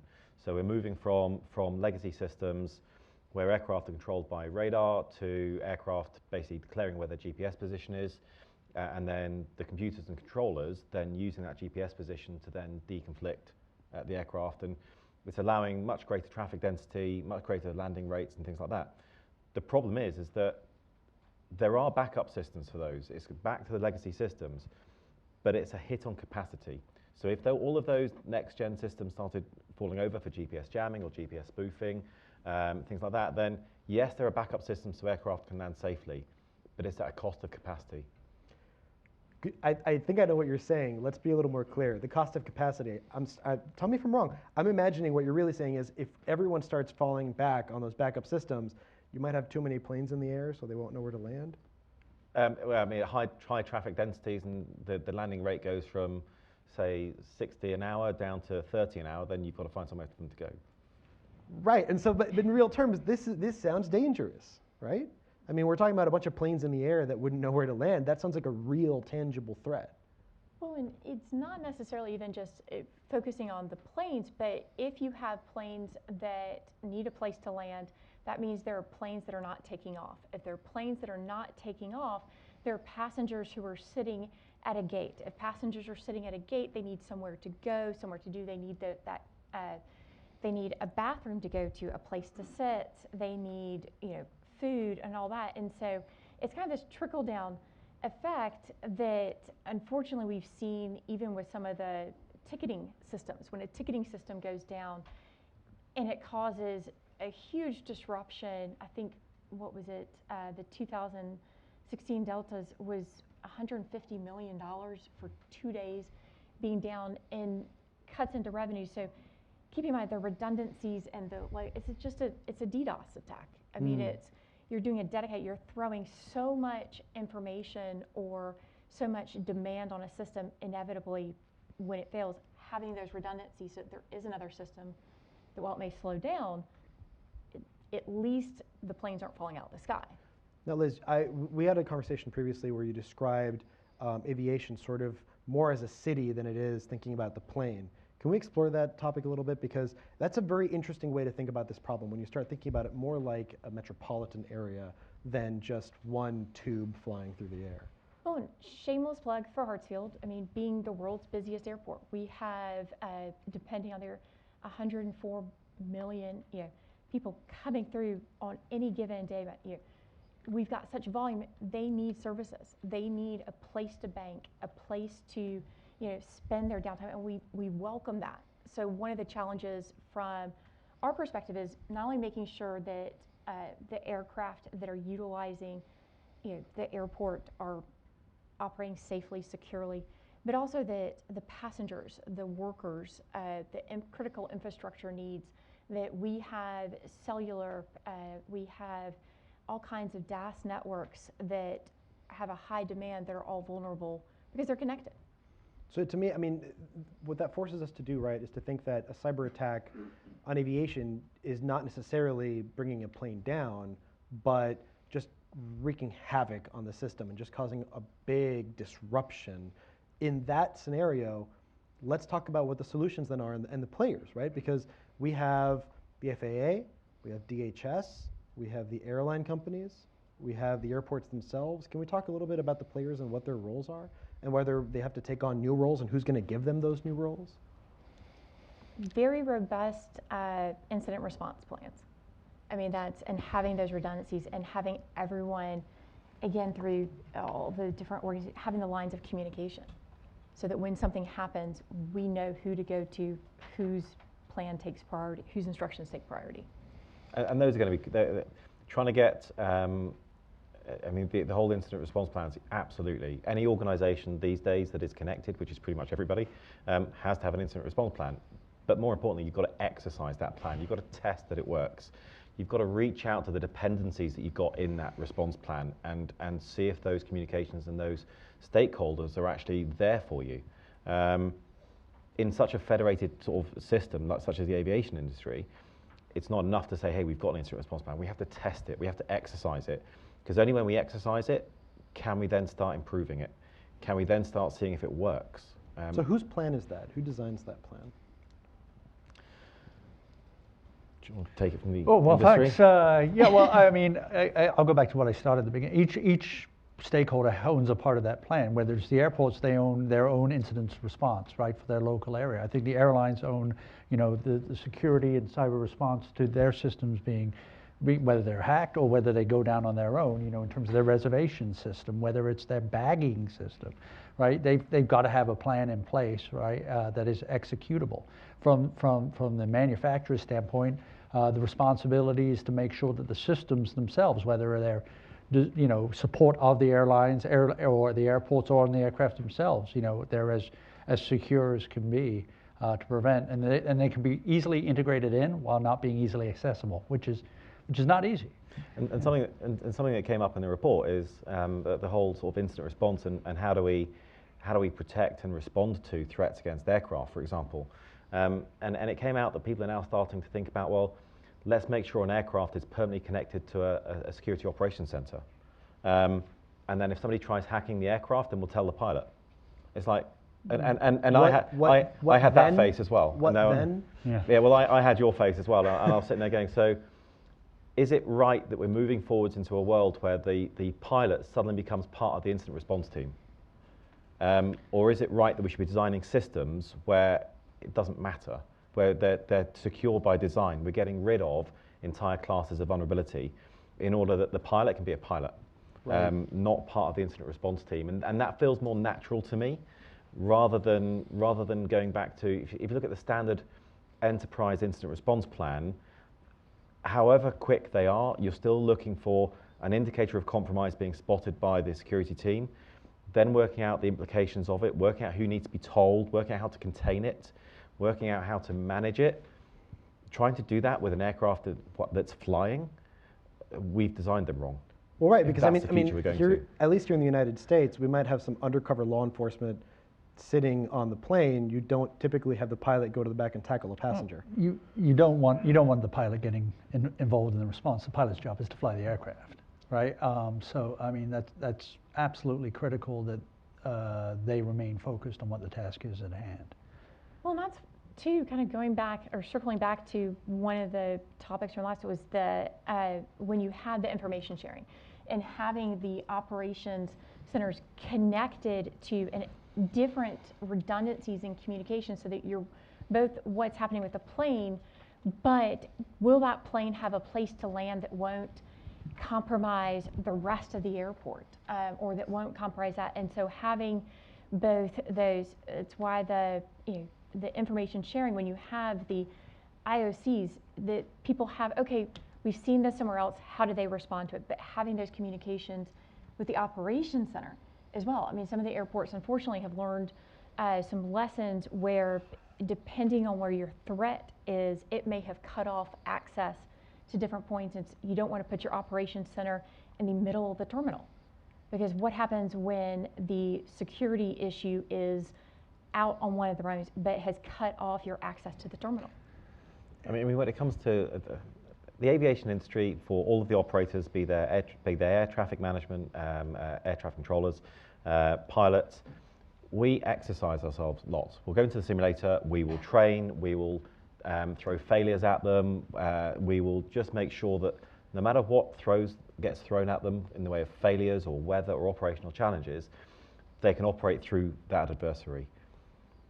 The future we're now looking at with the connected aviation industry, we need to sort of look ourselves in the eye and say, okay, if we're looking for resilient, we need to be able to operate through adversity. That means, are we now looking at, if air traffic management could be jammed or spoofed, are we training the operators to both recognize it and deal with it and work through it? Are we now looking at a stage where, as they go off and start now doing their training about how they manage aircraft, they also have to be trained in how to spot and find a cyber adversary trying to affect them? And are we going to a place where we've got to think about pilots having to do the same thing? These are really sort of fundamental questions that we've got to look at as we go forward, so we can actually work out, as you say, what do we connect and what don't we connect? But one of the most important things is that we do have the clear lanes. Who's responsible for what, especially from a governmental standpoint, right? Because in my experience, having too many regulators involved doesn't help anybody. Right, so we do have to make sure, what is each one's what's DHS's role when it comes to the aviation system? What is the FAA's role when it comes to the aviation system? Has that been determined? I think it still remains unclear, right? Who's going to determine it? Maybe us today. Is DHS responsible for identifying a potential risk and making sure that the risks don't manifest at an airport or on an aircraft? Then if they identify a risk that could manifest on an aircraft, is it the FAA's job to assess whether that risk is real and then mitigate that response, right, before things happen, because you know. Does DHS then become the place where all the researchers, independent researchers, go to give them the goods and say these issues need to be fixed? I think that it could be the place where they go and say we think this is a threat, but I think the FAA has got to be the ones who can tell you whether it's a real threat or not, because they have the experience and the knowledge of the aviation system, right? I wouldn't get, you know, I wouldn't start trying to do anything when it comes to heart monitors. I know nothing about heart monitors, right? So I'm not going to go work for the FDA, right? But the FAA, I know something about airplanes, so I'm going to stay within my area of expertise where I can help the most. Okay, well, no, and one of the other issues is that's just focusing on the aircraft. When you start talking about, especially with unmanned systems, you also have to look at the FCC. You also have to look at the FTC and all these different government agencies that are currently, it's the hot potato no one really wants to, or perhaps everybody wants a piece of it. It's the security side, the information security. And is the FAA the best, you know, thing when you start talking about, well, we've got this other issue with a network compromise in our systems on our Wi-Fi. Well, I don't know that they're equipped, and then that's an impossible task under their current budget and pulls away from much more important things that they're experts on. So I don't know. Is aviation considered critical infrastructure? Yes. Yes. Okay, Yeah. so then I'm imagining a scenario where a hacker breaks into an airport, fiddles around with some systems, maybe steals some payment information and makes a threat, and now you suddenly have DHS, FBI, Secret Service, FAA. I mean, everyone descends onto that situation. Does everyone know their lane currently? Sorry, I think there's some tumbleweed over Yeah, I was there. going to say. More or less. The answer is more or less. They more or less, and they've had a lot of experience, not only in this particular sector, but in other sectors as well. And the key part, I think, that panelists have made is that this is done in partnership. So while you have the federal government organizing, what role will it play in facilitating information sharing? But industry also has a role to play too. And we're seeing this across sector after sector after sector, where they are coming together. In the BP oil spill, the major oil industries came together to help solve the problem. And we're seeing that in cybersecurity as well. But one of the key challenges is, and it's been brought up with the UK finance sector, is it's really difficult to do cybersecurity through committee. And actually, how do you, it's really difficult to hold a committee or a federated group of agencies to account when it comes to cybersecurity. Who does the senior in the room look in the eye and say, what are you going to do about this? Because what we needed to go forward is objectivity. Who owns that objectivity of what is a risk and what isn't a risk? Especially when we look at things like the growth of remote tower services. We're basically putting cameras and radios on remote airports and basically controlling them from 100 and 150 miles away. That's got a lot of benefits. It's got a lot of commercial aspect and impact. The cybersecurity risks are going to be, well, we need to look at those really objectively, and we've got to make sure that we've got that objective look. We can't have poacher and gamekeeper in the same room deciding what the risk and an acceptable risk is. Pete, I want to ask you a question, but I'd like the response from David and Liz. I'd like some feedback. So when you were working on this report, Pete, what was the most shocking thing that you encountered? In all the interviews and sit-downs you had, what floored you, if anything? I think the key one for me is it was the different perspectives that are out there, and it was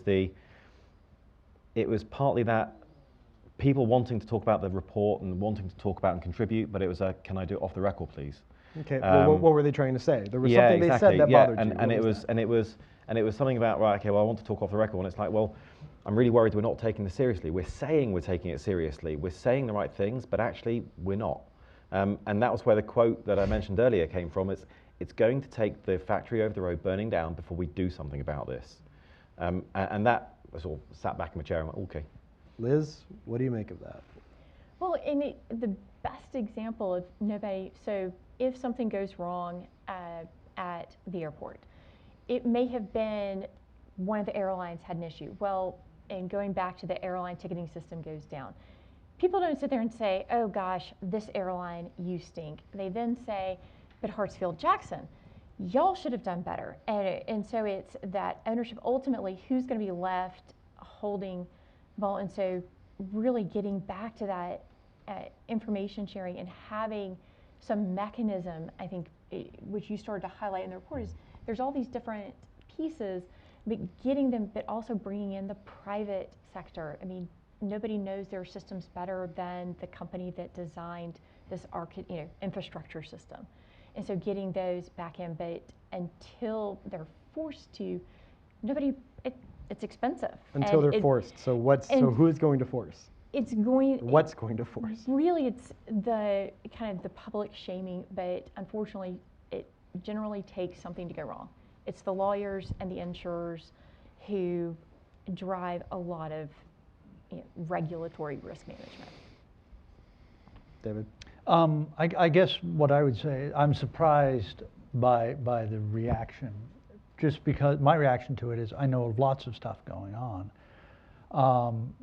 The issue may be it may not be well coordinated, right? As opposed to, it's all these different manufacturers, all these different airports. They're all doing the best they can, but there is no real cohesive guidance that is coming out to unite the forces, and therefore to many people, they may feel like they're a single voice yelling into the gale winds, right? And nobody's listening.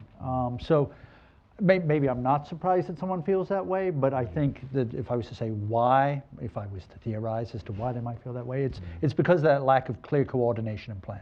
And leadership. I mean, there is, well, what came hopefully shows in the report is there is a lot of really good work going on by lots of agencies, lots of associations to try and improve visibility and understanding of aviation cybersecurity. But going back to your point, it's the cohesiveness. How do we take this forwards? We've got ICAO, we've got the Chicago Convention. We align under an international framework for a whole bunch of stuff in aviation cybersecurity.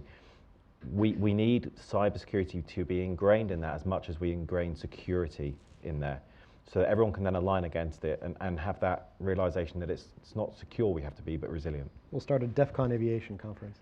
Oh, yeah. Yeah, right. Absolutely. All right, so I think that's all the time we've got here, but we'll start taking questions from those in the audience. Feel free to raise your hands. Over here. Microphone's coming right up. Hi. You mentioned the adversaries in the aviation industry. Do you see that they use any techniques, tactics, or procedures that are unique to the industry, or do you feel like they're kind of, it's ubiquitous across all industries? What are you seeing? Should I take that? Yeah. It depends. If we try and take ourselves, to just sort of lift ourselves back from what we perceive as the adversary. So if you're looking at a nation state as the adversary, they'll attack any sector and coordinate attacks in any sector to achieve their aims. If you're looking at a terrorist actor who is just trying to achieve effectively shock and distress from an attack, then they will just target the aviation sector and an element of it to achieve maximum publicity and impact. The underlying technology they're attacking or going for or trying to affect or trying to explore from an attack surface point of view is pretty similar. The objectives when it comes to that, achieving the distress, again, are pretty similar across what we already see as a threat in the aviation industry. There is nothing unique here from an effector point of view. So there's lots we can learn from what we've seen in other industries and sectors. But we sort of need to lift ourselves out of the technology and more focus on the adversary, I think. Next question on this side. Hello, I'm Steve Grundman from the Atlantic Council. This problem, both of these panels, the whole afternoon, suggests to me that it is an area ripe, calling out, screaming out for public policy. These problems are classics, right, of what an economist would call phenomenon with enormous positive and negative externalities. That's what government is for, to manage, regulate, mediate the interests around those things. Do we need some public policy to motivate the kinds of solutions that everyone here is kind of waving at, if you'll forgive me for putting it that way, but for which I don't hear anyone saying there's a coherent strategy to address? Do we need some public policy, US, federal, conceivably international, maybe down at the state and local level that manage airports? And if we do, please don't shy away from saying so, even if it's not the popular thing to say. One of the biggest questions when you come to, because I've worked in technology policy, public policy for 10 years, is if you start, you have to make sure that if there is a regulatory eye turns toward it, that it's not chasing after a specific threat, that it's more creating an opportunity to address like a bigger issue. So if you try to say, well, you need to have this kind, vulnerability patching. You must demand patching. Well, that may or may not work across the technology may, or the threat may have evolved 10 times over, or you may have inadvertently cut off or created, and you look at between some of the, like the CFA, DMCA, that can be used to kind of stifle different research that may be helpful. So while you've passed a regulation that had a great intention, but because it wasn't agile, it wasn't flexible, or it relied on a definition that no longer applies, you've actually set the industry back. So that's my caution there. And then you also don't want to create a patchwork across. The city has enacted this policy, the next city over has this other policy, and the state has its own policy, but the other state has, you look at security breach notifications, is one of the big, good luck as an international airport trying to figure out, does GDPR apply? Do we need to do that? Do we need to look at, well, was the passenger, was their company based in California, but they actually live or have a house in Massachusetts, and so now we've got two very aggressive data breach notification states. It's just, I don't know. I actually, even though I'm not on the panel, I actually want to address this question because, of course, it screams for some sort of public policy, but outside of aviation, we haven't even figured out what the public policy is for cybersecurity in general, right? And so, like, I've been writing about massive data breaches that piss off everybody since 2013. They've lost my social security number, damn it, and my ID, oh wow, and my birthday, and my email, and my everything. And yet, we're still not sure if we want a national data breach notification law because we haven't figured that out yet. That's so simple. It's a yes or no question, and we can decide whether or not we want it. But until we figure out a bunch of those things, asking these bigger questions seems to be completely out of reach at the moment. But is one of the things is that anytime you say policy, I personally think of you closing the barn door after the animals have escaped, right? If you talk about there needs to be a reporting system, I would say, okay.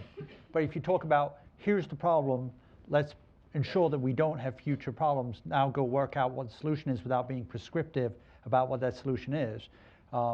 Reporting a problem has occurred is not helpful to having solved the problem. Looking into the future and figuring out what the future threats are, the future risks are, and then making sure that they can never occur in the first place, that's a policy that I think many people can get behind. But can I reflect on just, we're talking about blending cybersecurity and the aviation industry. And again, one of the strengths inside the aviation industry is this culture of flight safety. Yep. It's that everybody in the aviation industry will do the right thing when it comes to safety, and will highlight the right thing when it comes to safety. How can we transfer that culture so that from a cybersecurity perspective, we get people starting to know what the right thing is and doing the right thing? Because the risk of putting in barriers and putting in more and more policy is that it becomes a burden on the industry and then slows down the contribution the industry can give to GDP, for example. So it's that safe and prosperous, which is the fine balance.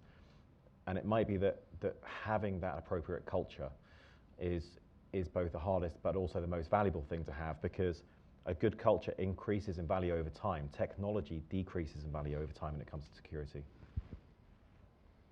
Next question. So as a policy person, I can't sit still during this conversation. It's outrageous that we have this opposition to public policy in this area. Why aren't we promulgating as a government more sensible approaches to cybersecurity? Christian, I think, mentioned earlier the 20 critical security controls, basic cyber hygiene. Easy to do, not always. Straightforward, pretty much. Do you know what's connected to your networks and systems? Do you know what's running on them? Do you know who has access to them? Are you controlling that? Do you have an automated system to alert you when patching is necessary? Because patching is always necessary. What's the biggest threat? Unpatched vulnerabilities. We know these things. I mean, this is rocket science at some point, but all this is known. I don't know that we need to turn every organization, every enterprise, every business into becoming its own pathologist. You know, we do know a lot about the threat environment that's out there. Part of the reason we don't have more policy is because industry is opposing it. Industry says, leave this with us. Regulation takes a long time, true. Often dysfunctional, true. Often solves a problem that was yesterday's problem, not future problem, often true, although it's never too late to start doing the right thing. So absent policy, good public policy in this space, who should be doing what immediately to reduce our vulnerability to cybersecurity? This is what this report really begins to peel back the onion on. Thank you for saying so. One of the things that strikes me about this conversation about public policy is that we don't have enough transparency even when we're talking about cybersecurity attacks, cyber attacks, to even have that discussion. I keep talking to my sources about this, where we don't have a whole lot of lessons learned, right? Like the public outcry follows facts. So I in the news industry report on the facts, and the public says, well, we want this. I can't report on the facts because nobody's telling me the facts, because all these reports remain either classified or investigations still ongoing, so we never find out how the company was breached, what the hacker did, what they actually accomplished. And we can't even have that talk. And that's actually, at complete odds with what happens in the aviation industry when it comes to accidents or incidents, where the NTSB or AAIB or other sort of national organizations like that will look for a root cause analysis of it. They will go into everything, and it will be a public report so that everybody across the industry can learn the lessons, and so we don't suffer the same accident twice, which is fantastic. As we integrate cybersecurity into those aspects and the potential for having cybersecurity as an element of an accident, how do we make sure that we enshrine what we've had in the aviation industry for years so we don't weaken what is in place for root cause analysis? Because if a cybersecurity investigation slows down how we investigate aviation accidents or incidents, we've got an issue. Yeah. And there's the other aspect, so that if there's an air accident in country X, for example, it's country X that takes the lead on investigating that accident. So that's all of the aspects, not physical and cyber incidents. And it's all of the impacts and so what questions that start falling out of the challenge that we've got of linking everything up. Another question here. We've got quite a few in the back, actually. Let's take one in the back on this side. Yeah. So the human in the loop in the aviation space has consistently been the ultimate double check and the ultimate source of most of the resiliency. At the end of the day, there's always a pilot, there's always a controller working a problem or keeping each other out of trouble for the most part. However, airplanes with 3 pilots and 2 pilots and 1 pilot are increasingly coexisting with airplanes with 0 pilots. And that trend is not going to reverse. I predict that we'll start to see long-haul polar route, sort of cargo routes run pilotless or remotely piloted sometime in my lifetime. It's the economic forces are so great that it's inevitable. Amazon's doing delivery, blah, blah, blah. That space is going so fast. How do the measured, slow, ICAO, adults in the room, FAA, how do we coexist with the UAV, drone, all of that is just going so fast, and yet we coexist in the same airspace? So I think that for UAS, and for this, what I would call the certifiable class of UAS, which is going to be the larger, above 55 pounds, above Part 107 as it exists today. We have to put in place or hold those aircraft, them to be able to show that they can meet the same rules as transport category aircraft do today. Okay, and if they can show that, then we can, with reasonable comfort, allow those flights to occur. It doesn't mean now, there are questions out there about, well, what's the difference between totally autonomous versus remotely piloted, right? If it's remotely piloted, therefore you're introducing a signal to the aircraft, right? Versus allowing a totally autonomous aircraft, right, where you don't. You can air gap it, although as we know underneath Stuxnet, that's not necessarily doesn't prevent everything. But these are the questions that we're going to have to ask, and we're going to have to look to our regulator, ultimately the FAA, to answer. But the standards don't change. It's our job to make sure that we meet the same standards. But I'll sort of answer it with a plea and a hope. So the first one is that we're going to start talking. If we're to truly get ahead of the problem that we're facing, we need to be looking at these challenges across the unmanned space or the autonomous space. But the more diversity that we give to the policy or how we're going to solve the cybersecurity challenge in, say, the UAV world or the aviation industry or the airport world, is going to make it harder for the industry and both government and the policyholders to actually manage that space, because we didn't have space in the report to put in the commercial space industry, for example, about the challenges they're facing. They're going to face the same issues that the aviation industry are looking at now when it comes to cybersecurity. The UAV industry are looking at the same thing. We've got to look for as much commonality of how we take this forward as possible across all of those different sectors. The more diversity we have in trying to solve these problems across all of those different sectors means we're just going to be playing whack-a-mole with problems for years. The hope is that all of that autonomous aspect is also being looked at in cars that we've already spoken about today. We're already looking at it for ships and shipping. Pretty much if it's all autonomous, then we're looking at all of those dependencies and challenges in so many different sectors. Bringing all those sectors together to talk about what are the common things that we can start working on together, that's going to be critical. So yeah, bit of a plea. I want to take one more question up here in the room, and then one online. We're running out of time. The questions right here.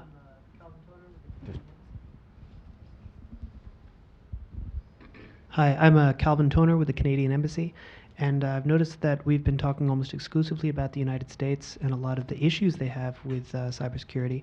But if you were to rank the United States qualitatively in cybersecurity, where would it place? And if we're not at the top, who would you say is doing the best and why? Thank you. Okay.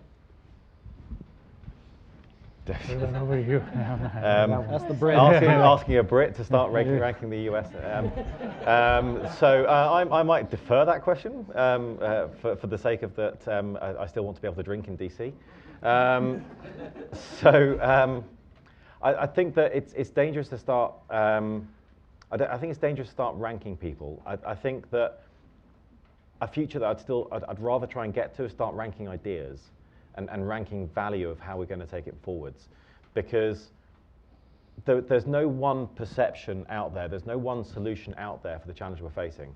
So really, it's about trying to form that broad church of considerations and the great work that ICAO are doing in this space, that all of these other associations are doing, and it's trying to work out, it's trying to sort out the wheat from the chaff, and do it in a way that is considered and coherent with international leadership, and not getting into a space where we're going to be ranking each other, because I guarantee the second that we start ranking who's best and who's not, then they're going to get hacked and something's going to happen, and then you'll move down the rankings really fast and it looks really bad. Well, then, the other thing to keep in mind is when we're talking about the software or the systems that are running one aircraft, they don't change because it's a US plane necessarily, or based aircraft, versus one in the UK, one in Canada. They're using the same basic fundamental software systems and everything. It's just they may be tailored to a different country's needs from the airspace perspective. But if you're talking about cybersecurity, look at where the threat actors are. Someone is not attacking Hartsfield-Jackson by sitting in Fulton County. They may be sitting anywhere in the world and violating any number of laws. So that's just one of the challenges, but that also goes back to the regulatory policy, is how do you have that build in that flexibility to where are we addressing the issue, not the method by which it occurred.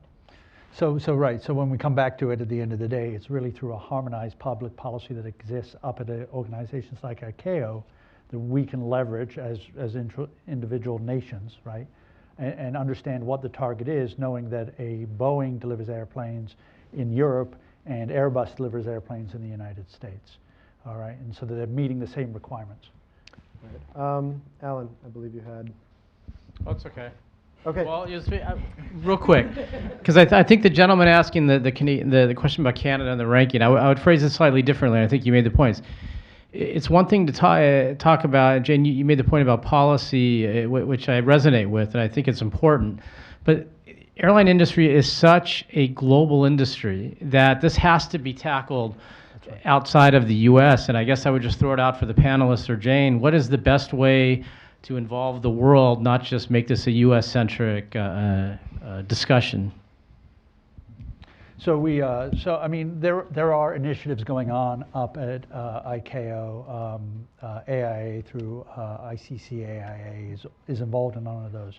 But we just have the nomination for our new ambassador to ICAO just went through, Mr. Carter. I think that leveraging those relationships, having him go up there, working with his peer set, understanding how important of an issue that this is, and working together with other countries and putting it on the forefront, which I think it is, but it never hurts for the United States to say, yeah, we think this is really important. Okay, that's how we move forward. That's how we advance this conversation.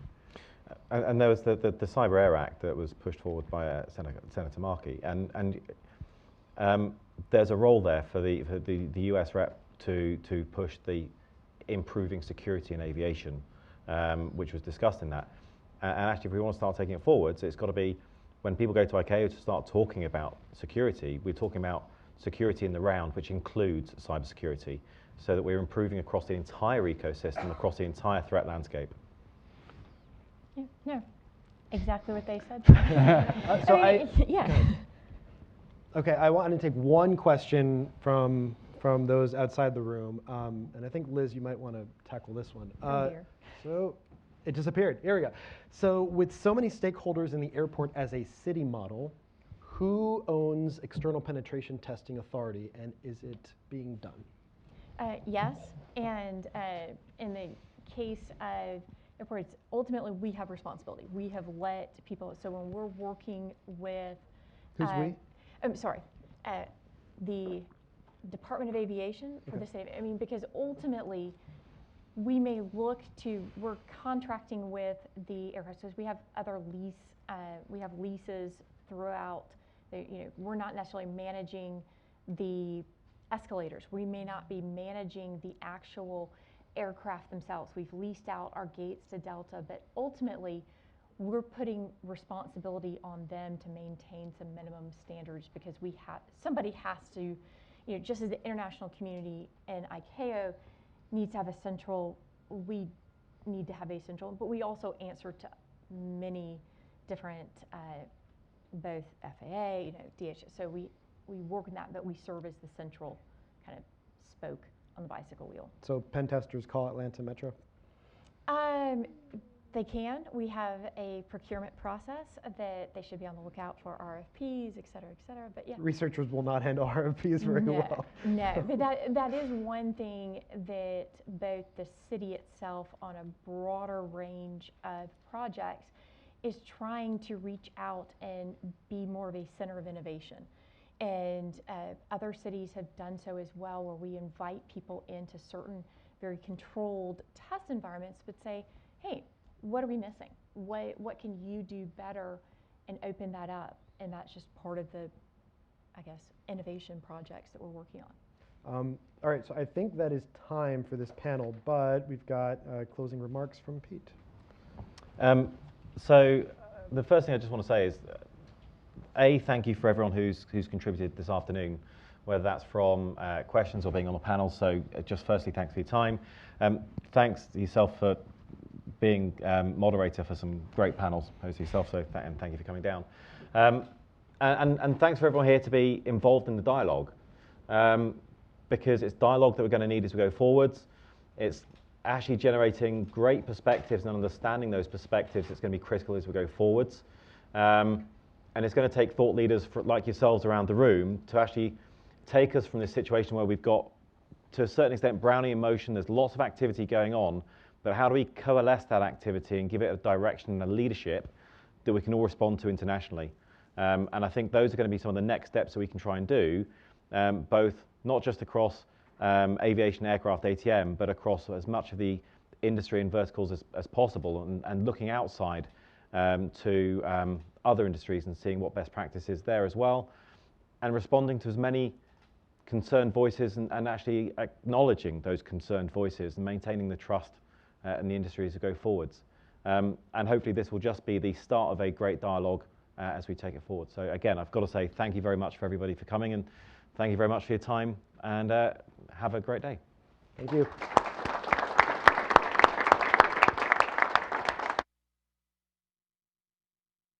Hi, I'm Pete Cooper. I'm an independent cybersecurity consultant and senior fellow at the Atlantic Council. The Aviation Cybersecurity project was kicked off by the Atlantic Council in conjunction with Thales, and it was really to have a look at how we're viewing cybersecurity risks across the aviation ecosystem, and to try and get an idea from lots of different perspectives and stakeholders about what we're facing as a problem and what we might be able to do as we go forward. Aviation is a massive underpinning capability for lots of countries and the global economy.